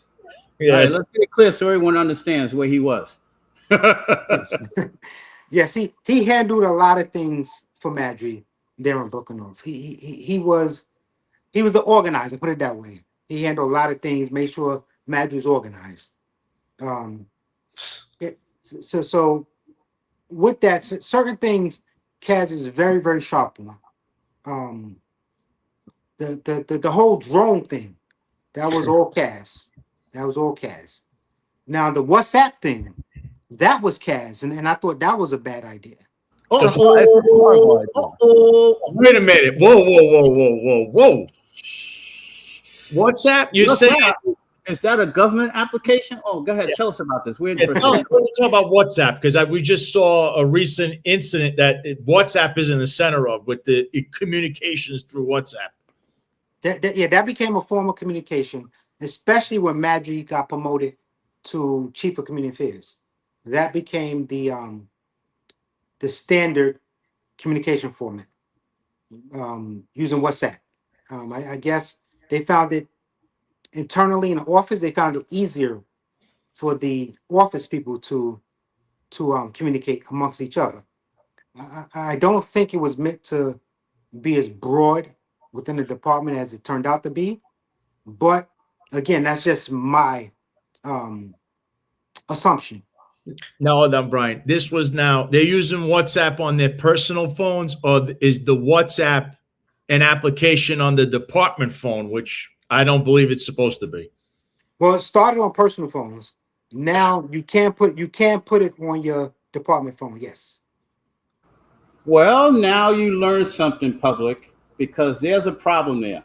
If you're putting WhatsApp and Signal and all those kind of so-called secure applications, those are government documents. The phone is a government document. That means they're supposed to save all that stuff, not delete it. WhatsApp, well, you can't save WhatsApp, right? Yeah, WhatsApp is insufficient even for a basic fantasy football group chat. So I don't understand how police officers who are out in the field are supposed to be communicating on that app. Maybe if you want to put out weekly announcements on it, or take some things off the radio for that, it's fine. But for day-to-day jobs, you cannot be using WhatsApp. That's basic common sense. Well, wait a minute. Maybe you can explain to them what was the purpose of the WhatsApp. Yeah, because that they don't know. Well, again, it was just for the internal office purposes. Why? Audios, who have audios, who's coming in. If there's something in real time that's happening.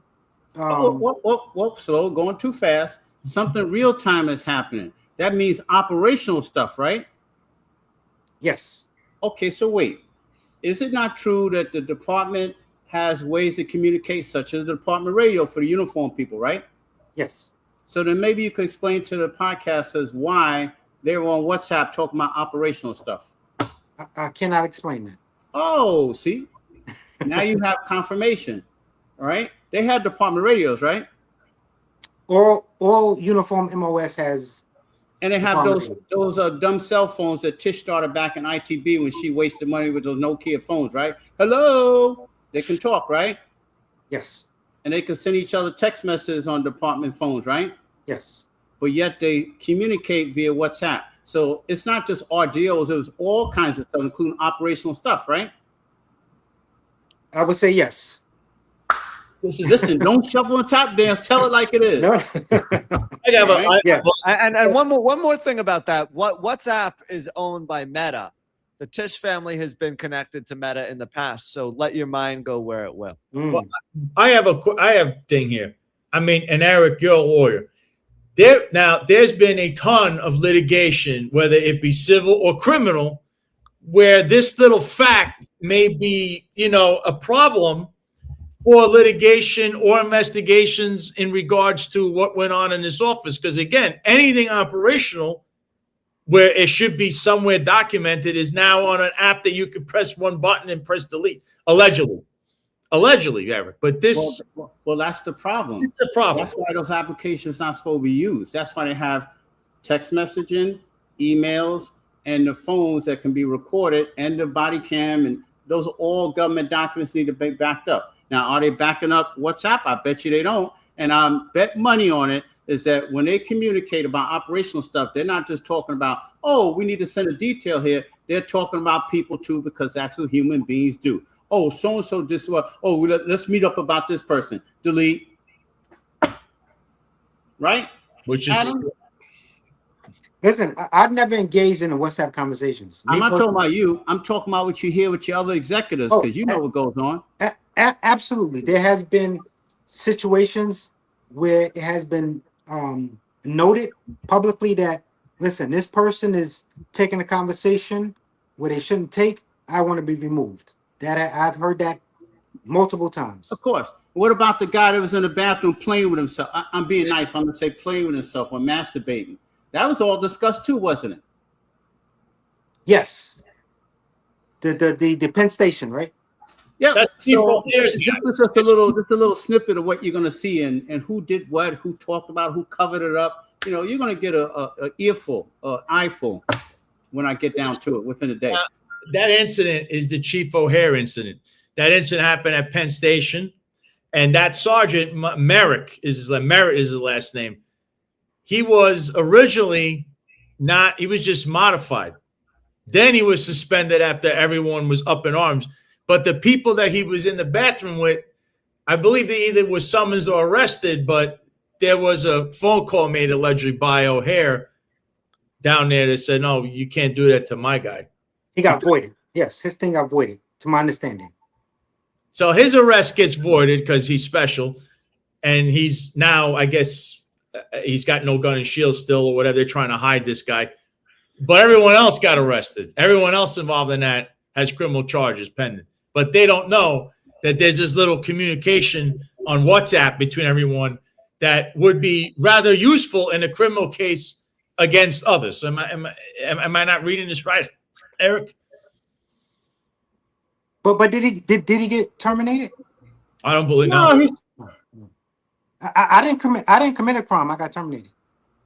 yeah, well, we have comparators. Don't worry. We're going to show all the little bad little deeds people did, and they still work for the police department. And, this is the way it goes. But, it's not Tish. She doesn't know what's going on anyway. So it's Ryan Marola. He's the one that's pulling all the triggers behind the scenes. He's the main one.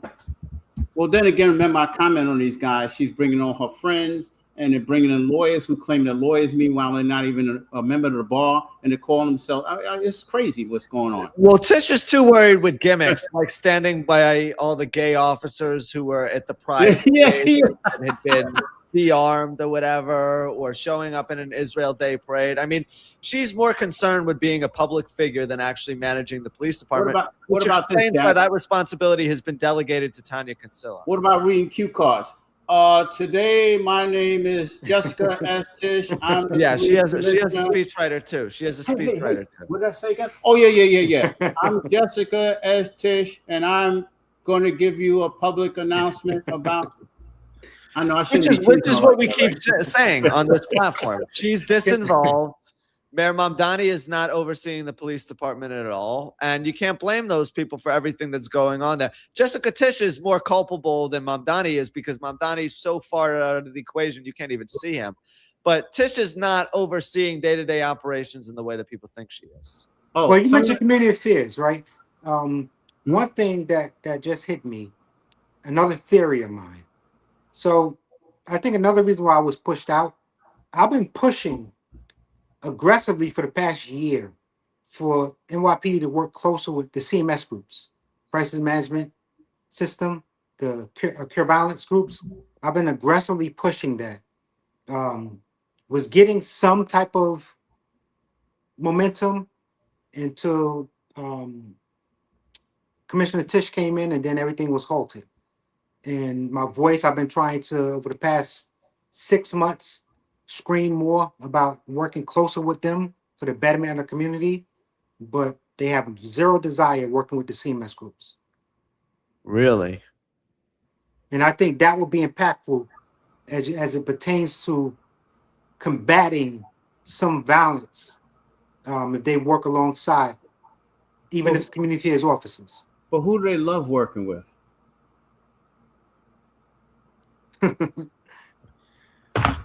You're not going to get an answer to that. You're going to see it in the law. That's all right. You're going to see it in the lawsuit because what they tell me, I'm going to write. I don't pull punches. But someone asked about Kaz Daughtry. Was he a police officer? Yes. He was a police officer driving Madre around all the way from when he was a 7'5". He was driving him to different subordinates' houses, and that's what he would do. That's his claim to fame. So if you really want to know, he was a cop. Yes. I'm laughing at Reed's comment here. All PCs and mayors have speechwriters. Only one that I know talked without a cue card was Bratton. So you ever wonder why when you're watching Jessica Tisch or Mayor Mamdani speaking, they look all the way this way and then all the way that way, but they never look directly at the camera? That's why, because they read their entire speech off of the teleprompter. You know, there are some politicians who are a little more extemporaneously focused and they'll read off the prompter, but they'll also speak to the audience. When Mamdani and Tisch are speaking, it's all the way this way or all the way that way. They're never looking directly at the audience. I've picked up on that. I don't know if you guys have noticed that too. I have something else for you, Brian. So when you were interrogated, which group in internal affairs did this? Oh, Group 1. Since I'm an executive. So it's Group 1. I mean, it was so great with Dave Terrell too recently. But Sal, ask him who interviewed him though. Oh, who interviewed it in Group 1? DiBartolo, I believe. Oh, that guy, the guy that plays footsie. He's footsying with his he's footsie number 2. PAA, and because his boss, you know, Thompson, who He's somehow number was 1. interacting with investigators with Dave Terrell. That guy's got a first grade detective. He's constantly in the loop with, say. Yeah, his overall demeanor wasn't. His overall demeanor was more of a abrasive manner. He was not a welcoming person. And I think he got annoyed because every time he asked me about a date in 2025, even a date in February and March of this year, I don't know. I have to get back to you. I don't know. I have to get back to you. Did they give you any time to look into it? Like if I asked you, Brian, what were you doing on March 23rd, 2024? I'll give you a week to let me know.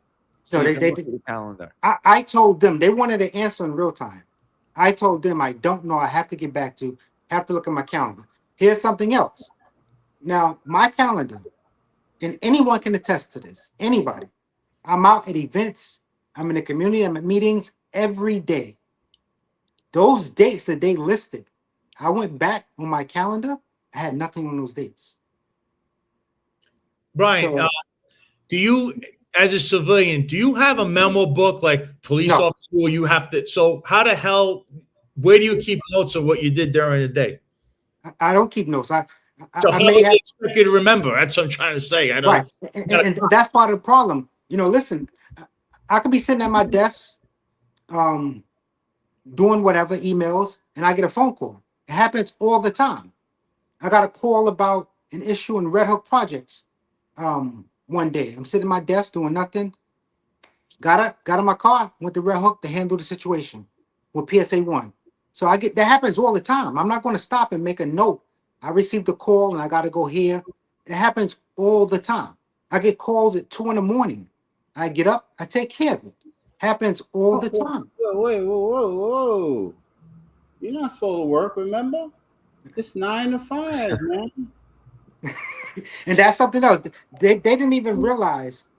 And anybody say, "Oh, IB called you down." Stop it. See, you're trying to be too delicate. They do realize because they ran the AVL on the car and everything. Come on, stop it already. No. Meaning realize. Listen, they use the license plate readers. They try to isolate the car and everything else. So you're trying to be too graceful. Okay. No. Meaning, bottom line is it's all BS. They don't say anything about you working 2 o'clock in the morning, do they? Nope. Oh, okay, that's what I thought. Nope. No, I meant they didn't understand. I don't have a tour, and that's what they didn't understand. And how can you not know that? And you sit down interviewing me. How can you not know? All I have to do is work 5 days out of 7 days. Any 5 days I choose, and 35 hours at the end of the week. I don't have to work 7 days or 8 hours a day.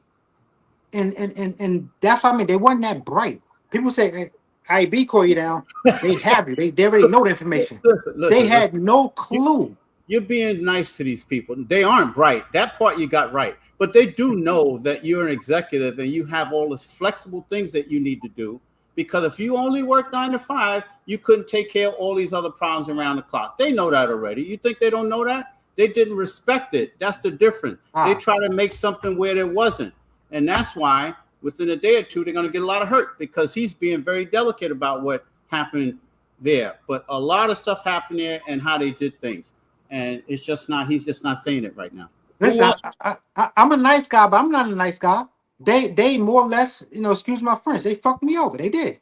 So I'm not happy about them fucking me over, and I'm not nice about it.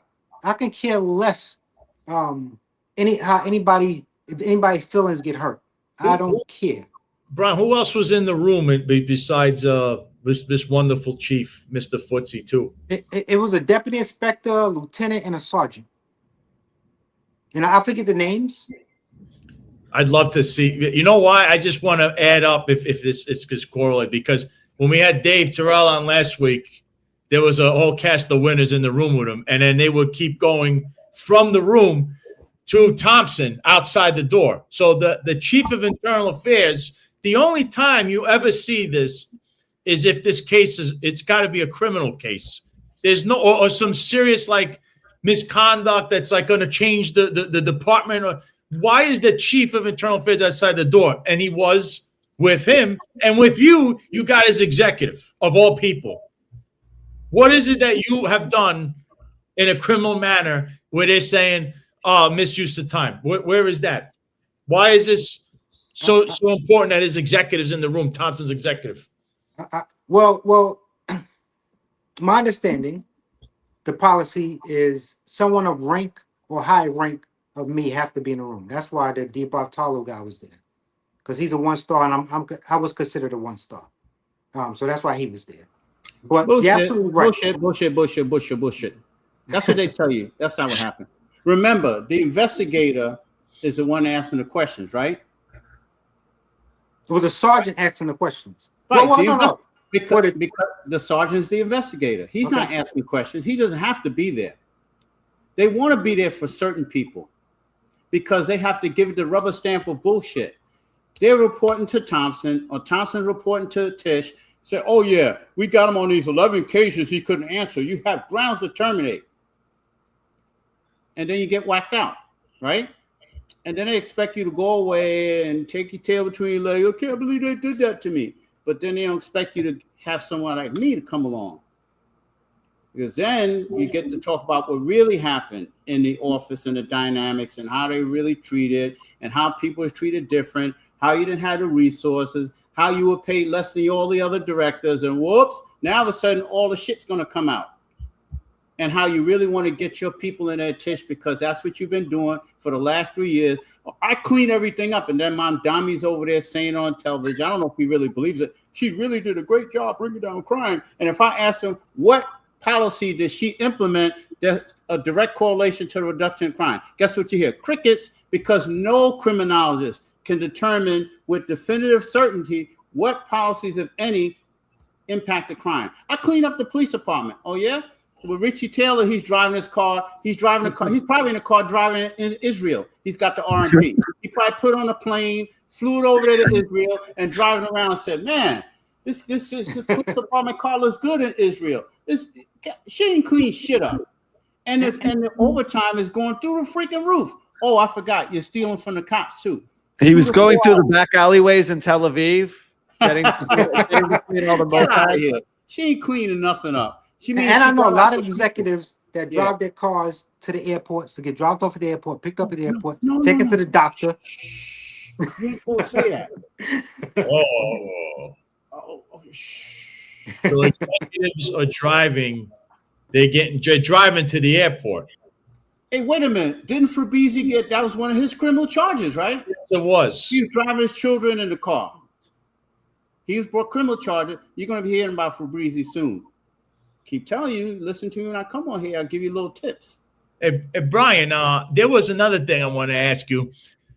The ticker tape parade for the Knicks. During this parade, the soccer mom started berating cops to handsy because there were cops that were trying to put their family members closer. You know, there's pens near where the stage is, and there's so because the police officer, who, by the way, was out there for 20 hours already and hasn't gone home in days, wanted to have one of their family members who, by the way, have to pay tickets to go into a spot where there's no one there, no one standing, no one sitting. berets them, wants command disciplines.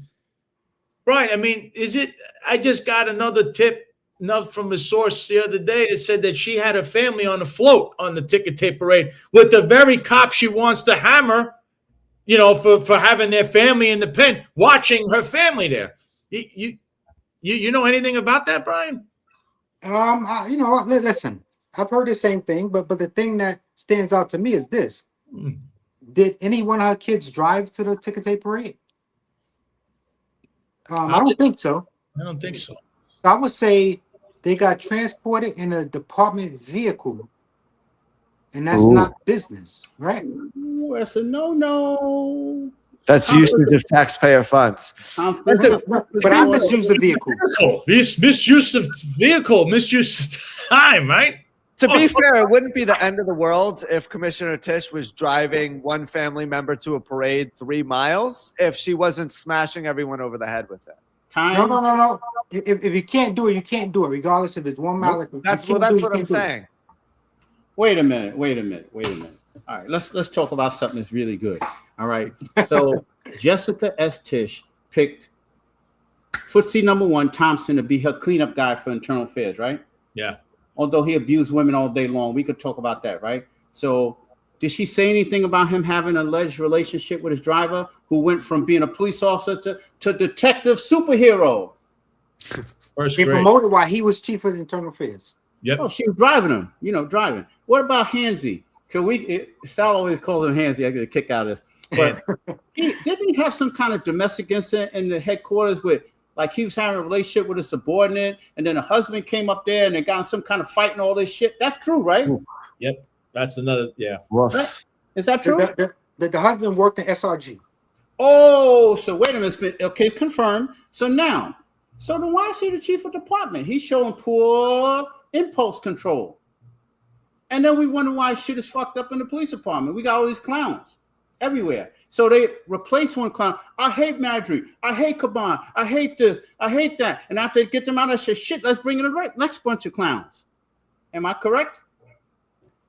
And they've all been holdovers from Eric Adams' administration to Mayor Mamdani's administration when he said he was going to be overhauling the entire department. He hasn't made one singular change atop the food chain. Not one. He hasn't touched NYPD yet. This is some fascinating stuff. Just the fact that you're confirming is a WhatsApp, which Epps, Quatish Epps in the chat is not only doubling down on that. She mentioned Signal. They also have used WhatsApp and Signal. If you remember Eric Adams, who I'm trying to get the contents of his NYPD phone, which he should have never had, by the way. No mayor is supposed to have a police phone. He had 7 burner phones, if you remember, which he called burner phones. And one of them was a police department phone. I'm still waiting on this FOIA request. It's been 2 years now. But Sal, don't worry, because I'm waiting for a bunch of them too. I've been busy with other stuff, but I'm going to do something very interesting for all. I'm going to file all the Article 78 probably within 2 weeks. I'm going to do yours and I'm going to do mine too. We're going to let it all hang out in Supreme Court, and all for the justice.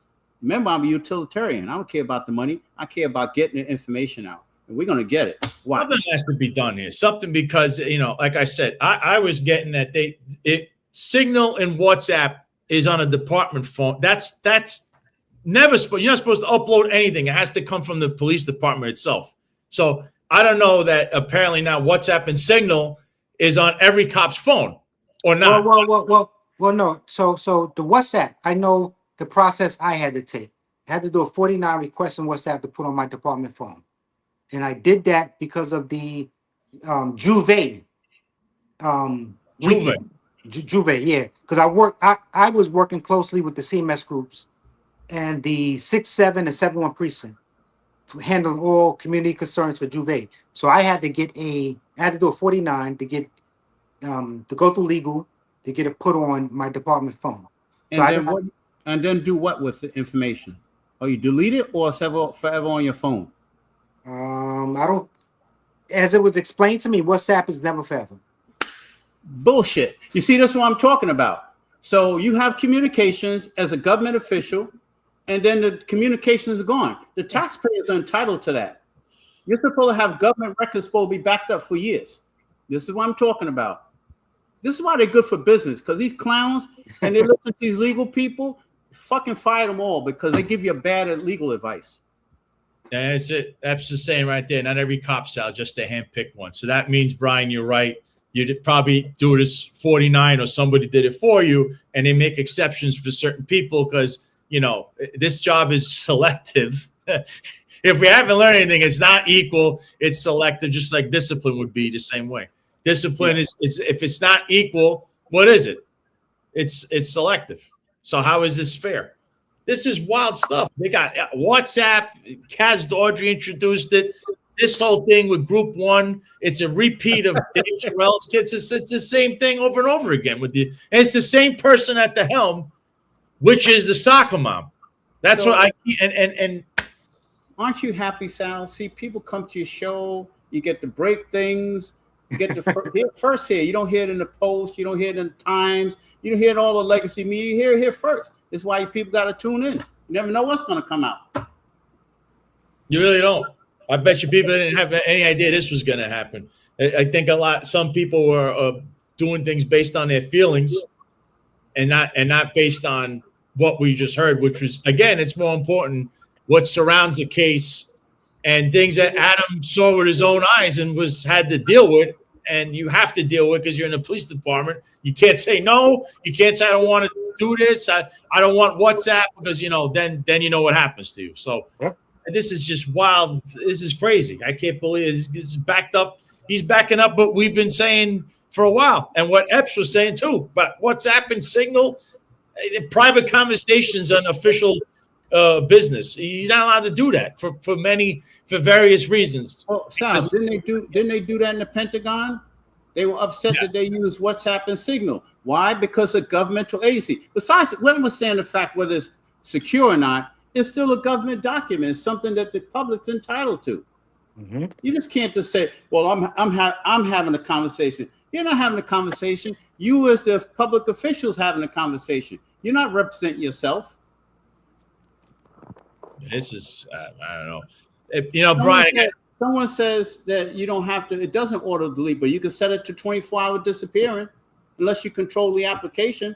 There shouldn't be anything. But am I lying? Do they delete the stuff or what? Of course they delete it.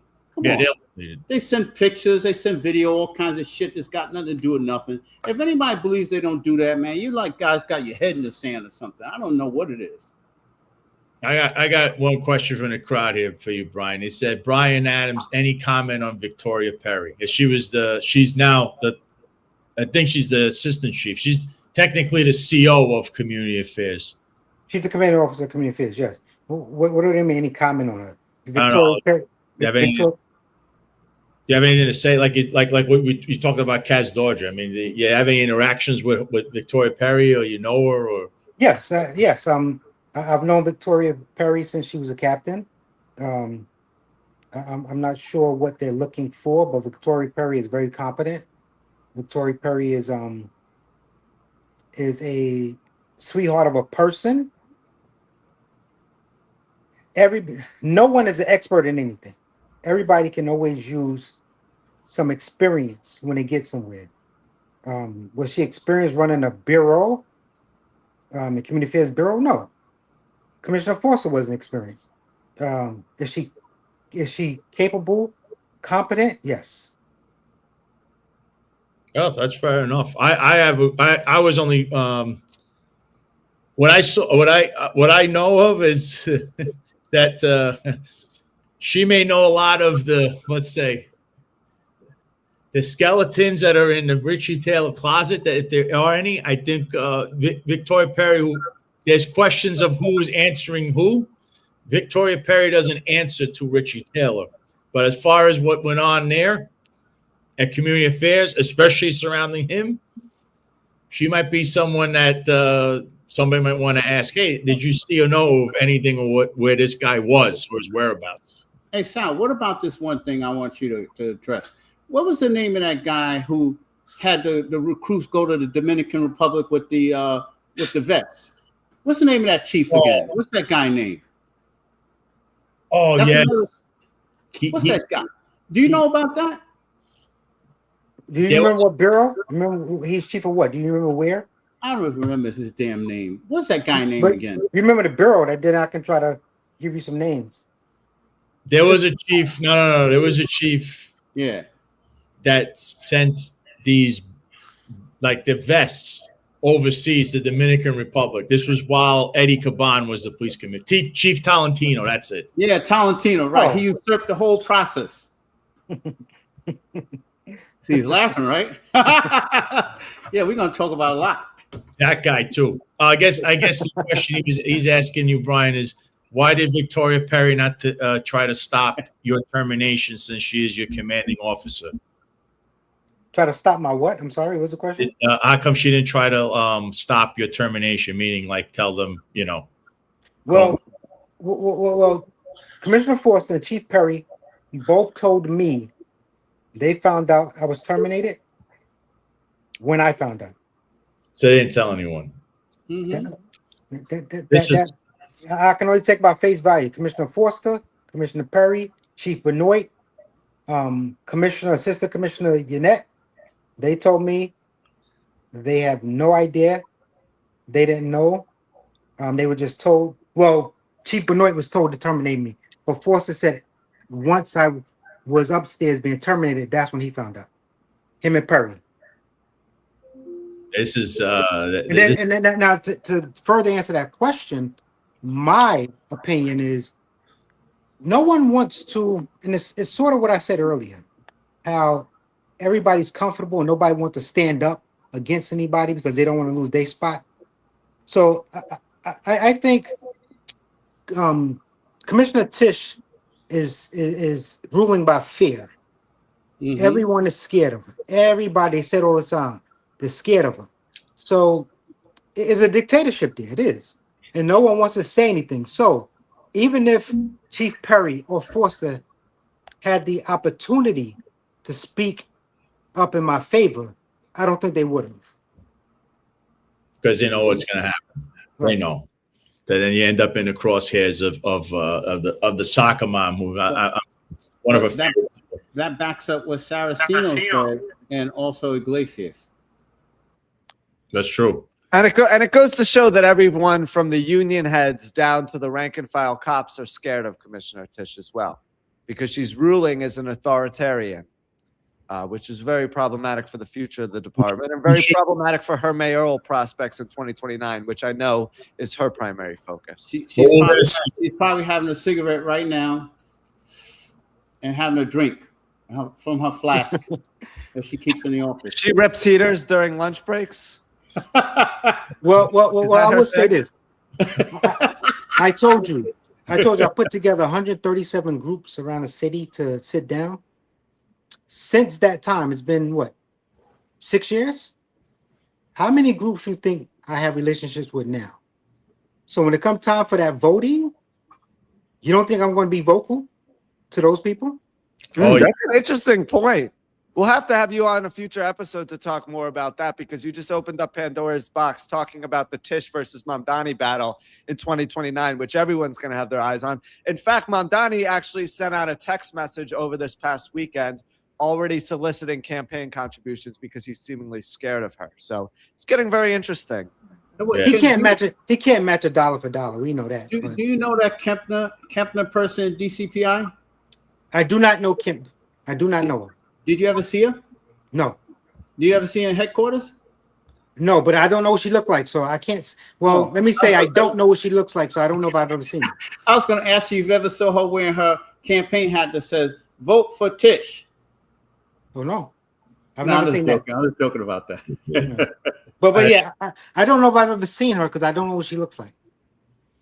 Listen, Brian, this has been such an informative couple hours here. I'd like to thank you for even, you came on and you gave us so much stuff here. And I'm sure we're going to be seeing a couple of days when everything's filed exactly what it is that's going on here. But I think there's been like a treasure trove of stuff here, regardless of how people may feel about you personally, which I always say people need to take their feelings out of things and just keep it on the facts. There was a lot of things you said here that kind of earth-shattering with We now know about WhatsApp is 100%. But hey, you know, we were all crazy when we said that was true, and it's not real. And you find out it is real. It is real. It actually happened. Of course, you also backed up that nobody knows where the hell Richard Taylor is. We had even Faison in there saying he didn't see him. Nobody knows where this guy is for 3 years. It's ridiculous. Yet they're coming after you saying you 11 times before. Oh, 11 times during the tenure where you were told that you could do what you were doing. We're going to ask you about it. Since you don't remember your misleading statements as well. I know that little game too because they played that game. Pretext. The misleading I love that one. Misleading statements. You don't agree with us, so it's a misleading statement. That's ridiculous. Can I say one last thing? Go ahead, Brian. The floor is yours. I would like to apologize to all of the cops who I mentored and I convinced to take the job. It's about 10 of them that I literally convinced to take the NYPD job and says a good job, a good place to be. I sincerely apologize to them that they have, 17, 18, 20 years to go, and they got to go through a lot of bullshit. So I want to apologize to them. And I was just naive, thinking I can make a difference with police and community relations. And you had done so in the past, too, in a number of different roles, not necessarily in a liaison type of a capacity, but you worked with the Daily News. You worked with Everlast, as we've covered previously in the episode. So you were someone who had an experience doing this sort of thing, and you felt comfortable doing that type of work with the NYPD.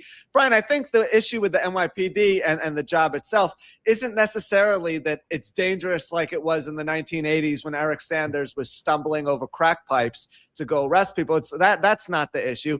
It's the organizational mismanagement. It's the ineptitude. It's the poor treatment of employees. And it seems like it's a system that chews people out and spits them out, chews people up and spits them out very quickly. So it seems like those are kind of the issues with the agency as it stands right now. And everybody like to say, why we bring in race all the time? We don't bring in race. I'm not bringing in race. The data confirms it's a racial thing. I'm not bringing in race, but if I'm mistreated, if I allege something and then you fast track and you do something that was never done before and fire me over an allegation where Caucasians are doing far worse and they're not being fired, I'm not bringing in race. They're bringing in race. Well, Taylor for one, Graziano's another. David Tizal's another. And I'm guy, I call balls and strikes, and I'm just seeing it for what it is. And I see a repeated pattern that's actually going back a couple of years. We start with Fabrizi, how they treated him all the way up until now, because they used him as the poster child of misuse of time. I'll tell you about another one, which Mr. Sanders is going to get all the information on. I won't say his name, but he's a community coordinator, which I was when I first came to NYPD. He was arrested twice for domestic. Still got his job. Interesting. Meanwhile, you can't. They gotta get rid of you. Read the lawsuit. Keep an eye on it because it's going to drop in a day or two. Saka, mom. Jessica S. Tish. I'm going to drop it in a day or two so you can read it. Maybe she could tell people about her little thing with if she has any knowledge of 10-4. The 10-4 company her husband owns that somehow has an interest in Ray Secure, which supplies the NYPD with all that technology she was in charge of. Now, I don't think she actually reviewed any part of my case. Similar to Commissioner Seward, she reviewed my case on her own once they gave it to her. I don't think Tish reviewed anything. She just took the suggestion, recommendation from IAB. You're being too nice. We don't know what she did. You're right. We know one thing on the administrative code, she's responsible for all these decisions. So presumably, if there's an executive being accused of misconduct and that's you at your level, that means she should be paying attention to it. Unless I'm missing something. I don't know. It's not like the cop is being accused. Well, I just say this again. Brian, Eric, thanks for coming on, especially Brian. I know you were told that I'm some big bad wolf And here, everybody gets a fair shake. I'm not this gotcha. Are you wearing a wig, Sal? I thought you were a skinhead. Yeah. Although Like I said, I don't take it personal, man. a lot of people, some people say things about my hair, but they don't have any. We'll just say that. Even the disgraced chief that's limping around currently, you know. But I have a lot of hair. Yeah, he's everything. They try to convince me to take. I even spoke to a reporter that says, Eric, how can you represent him because he's a what do you call those guys? The Proud Boys. And he's this. Oh, yeah. I say, you know why I'm representing him? I say, you know why I'm representing him? First of all, he's not a Proud Boy, but if he was, he still has a First Amendment right. So I'm going to do it anyway. Just like I represented the guy from the Rant. He's a racist. I said, good. He's a racist. Fuck it. Now I'm going to make sure he has a right to say what the hell he's got to say. I don't care. See, y'all get emotional and try to value judge people. I don't do that. I just want to know if you have a legal right. That's all I care about. Yeah, Brian, thanks so much for taking some time to join us. I know it's not easy to speak about these sorts of sensitive topics, so we really appreciate the time.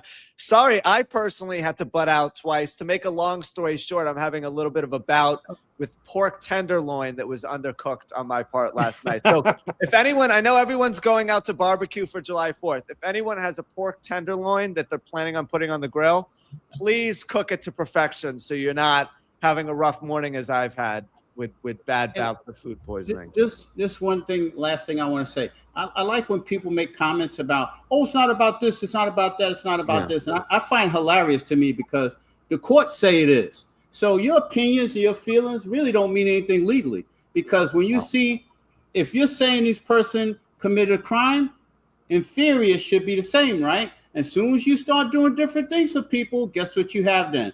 Then you have the factors you have to weigh. So it's not Eric's law. It's not Sal's law. It's just been since the turn of time. And when you choose to ignore it, you choose to ignore the realities of life. And that's the bottom line. It is, okay? The bottom line is when you do that, you create court cases. And yes, I'm a bad boy, but he's worse. And guess what? You still kept him. You got rid of me. Juries are allowed to evaluate that. So wake up, people. This is what caused litigation. So if you don't want litigation, treat people the same. But you don't, because some people get a job with a phone call. Some people go through the application process. Come on, man. You know, your people need to take your head out of the damn sand. You don't like to talk about race. You don't like to talk about this. Who cares what you like to talk about? That's why there's court cases, because that's the reality of life. And I like to bring it forward, especially if I see things. If your story sounds like what I'm seeing here, where I hear a lot of hoopla about an individual who then ultimately is terminated for something that they didn't even do, and they've treated others in the same arena, misuse of time, and they're getting treated with kid gloves, like they're the best friends of the soccer mom and company. This isn't right. And that's what we highlight here. It's things like stories like this, because we can just go and sound like we're in the locker room all day. I don't know what that's gonna, what great knowledge I'm gonna bestow upon you if we're talking like we're in the locker room. But this is how you move the ball down the field. As far as if you're in a game, you want, and they're moving the goalpost, and we're still moving the ball down the field. You know. So Brian, one last thing I'll answer. Eric, she asked, do you mean CCRB adjudications and NYPD Department Advocate adjudications are incredible? Aaron, if you've been watching me long enough, you already know what my answer is. Absolutely not. I was a very active cop. And from my perspective, 99% of shit that's made against these cops is bullshit, right? CCRBs. And I love when cops say, I never had a CCRB. I say, I know you didn't do no fucking police work. That's why you never had a CCRB. So when they claim they have, I'm the greatest cop in the world. No, you're sitting on your fucking ass. You weren't doing police work. Because you're doing police work and you're doing things the right way, meaning you are enforcing the law. I'm not saying rule with an iron fist, but you enforcing the law, guess what? People are not going to be happy. Just like me as a lawyer. Oh, I can't believe Sanders did that shit. I'm going to try to have him disbarred. I say, good, motherfucker. Have me disbarred. But just make sure you pay me for all my cases. My point is that when you're doing the right thing, people are going to challenge you. You're going to be bad. I hate you. I hate you. I hate you. CCRB, bullshit adjudications. NYPD Department Advocate's Office? Ha! Don't even talk to me about the lawyers and the trial commissioner. Eric tried to get me to come back under him. I said, yeah, if I come back, wipe out those two sections, send everything to oath. And by the way, 99% of charge and specs brought against police officers, those are bullshit too. They're mostly personal based. Send all that shit back to the command. And if you bring a charge to me and it's not corruption, stealing money, drugs, I'll fucking get rid of your ass. And that's what the problem is. You'll believe all this shit. All right. The bottom line is all this is bullshit. And it only hurts the small little people.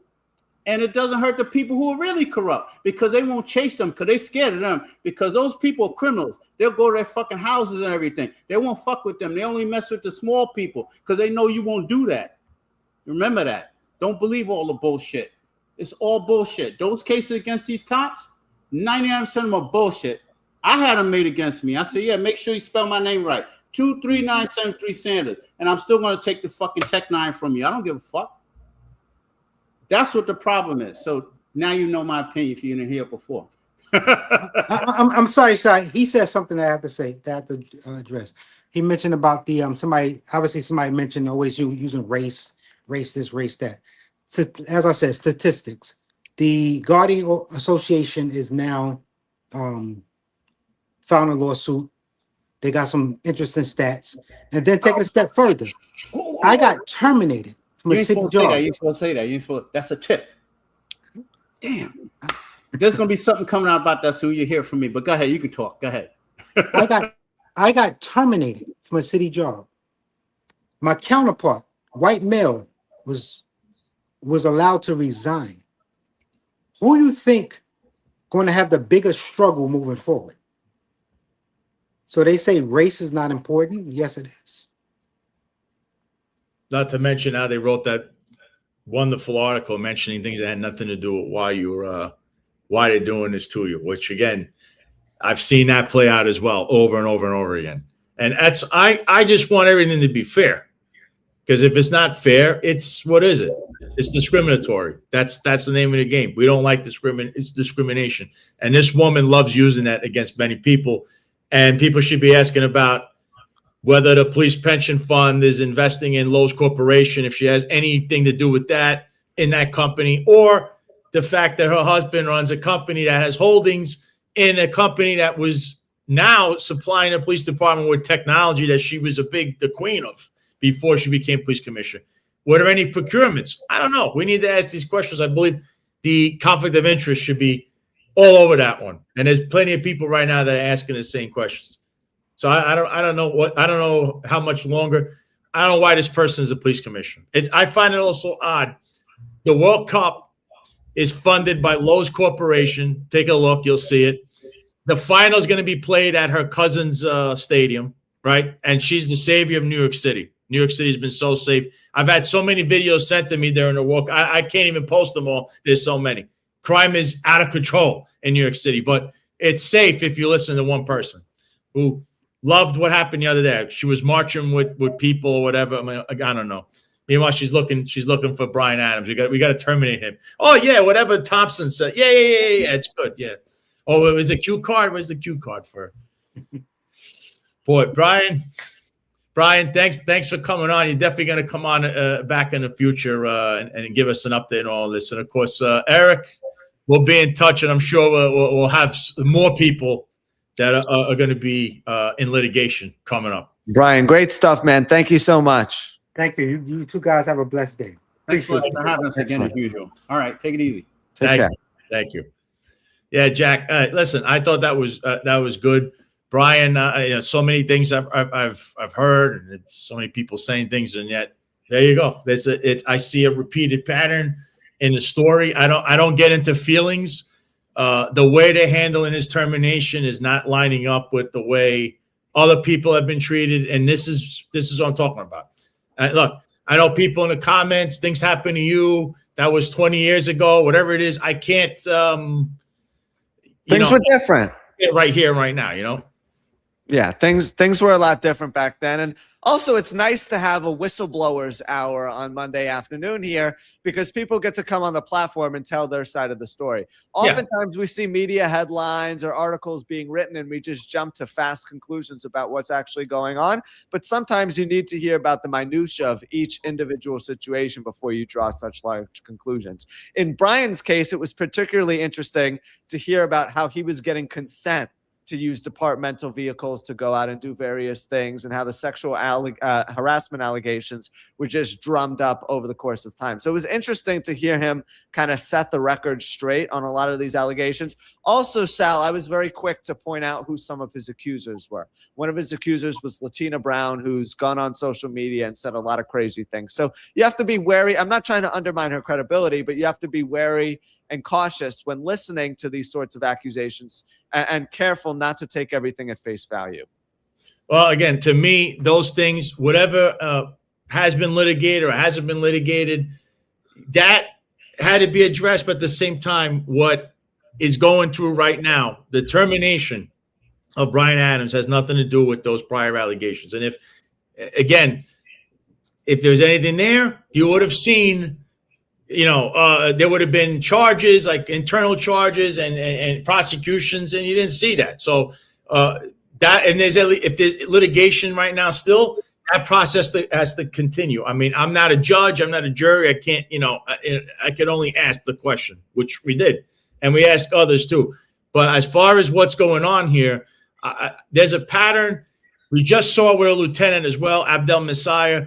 You saw other things, Chris Crossan, Richie Taylor, crazy stuff. We didn't even know about some of this stuff. So, again, I'd like to thank Brian for even coming on, because, again, he had people telling him, I'm no good. The same people that are going to say he's no good. If you listen to all these people, you won't go far in life, So, and of course, Eric for coming on, who's his attorney. He's going to be representing him in the litigation coming forward. I don't know if you have anything else you want to add to anything. No, I think we're about out of time for today, and there's not a whole lot going on. And the food poisoning, let me tell you, is pretty brutal as well. Okay. I gotta make your own food. Bison and rice, and bison and sweet potatoes all the time. Yeah, and dry bread, because it's like you wake up in the middle of the night with food poisoning, you can't get rid of it for 24 hours. So just be cautious as everyone goes out for July 4th. If you have food that's cooked, put it in the refrigerator if it's been sitting out too long. If there's fruit which might be expired, don't eat it. If there's pork, make sure to cook it fully, as I failed to do last night, because it's brutal to have to deal with the consequences. I know we don't usually talk about the humanistic side of the show, but I thought this was one exception where we could appropriately do so. Yeah, crazy times. But everyone, thank you for all staying here and being, loyal and watching this whole through. If you can, you go to salgreco.com. You see all the latest. Follow us.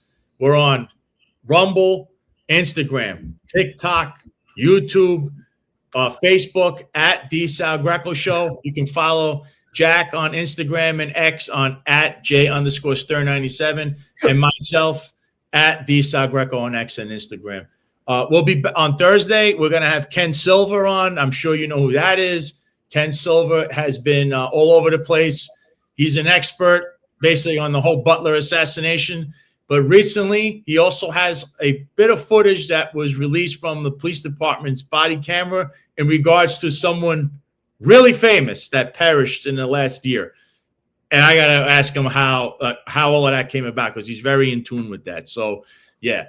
You got Lone Silence that says, no grill duties for you at the DL summer barbecue party. You know what? I don't know. I don't know what it was. I don't know if it was the pork loin that I had that might have been slightly undercooked, because I like it a little bit undercooked. That's the way you cook pork loin, for those of you who don't know. Or the mango that I ate or something. But I woke up this morning and I just said to myself, it ain't right. Like I have body chills, like I have body aches, my head's hurting, like I feel like I have to throw up every 10 minutes. Like this isn't normal. I'm not doing great right now, but hey, I'm not dying and I'm going to recover. So it's all good. Well, listen, I guess this is your someone you may know. Mayor Jack Greco says you guys on WhatsApp. Yeah. Use the WhatsApp. I am on WhatsApp only for the purpose of talking with friends about fantasy football. And I found WhatsApp to be insufficient even for that small task, because I barely get notifications about the messages. When I do, I get a flood of them all at once.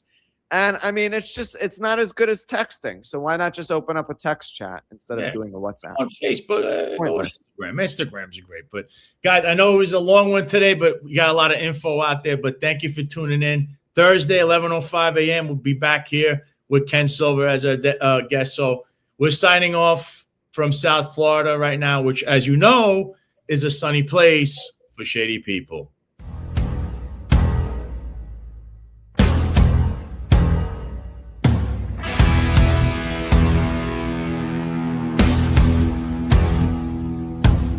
Thank you for watching the Sal Greco Show.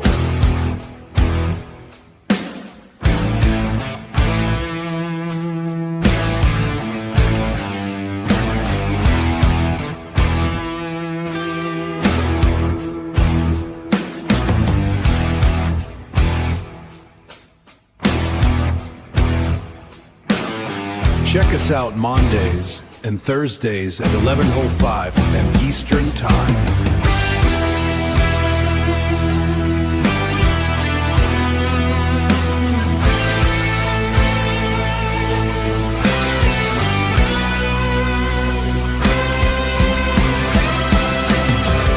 At 11:05 p.m. Eastern Time.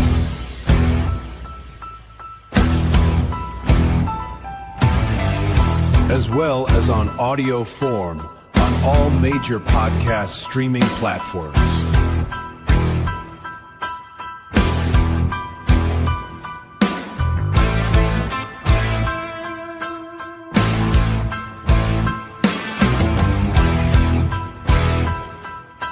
All major podcast streaming platforms.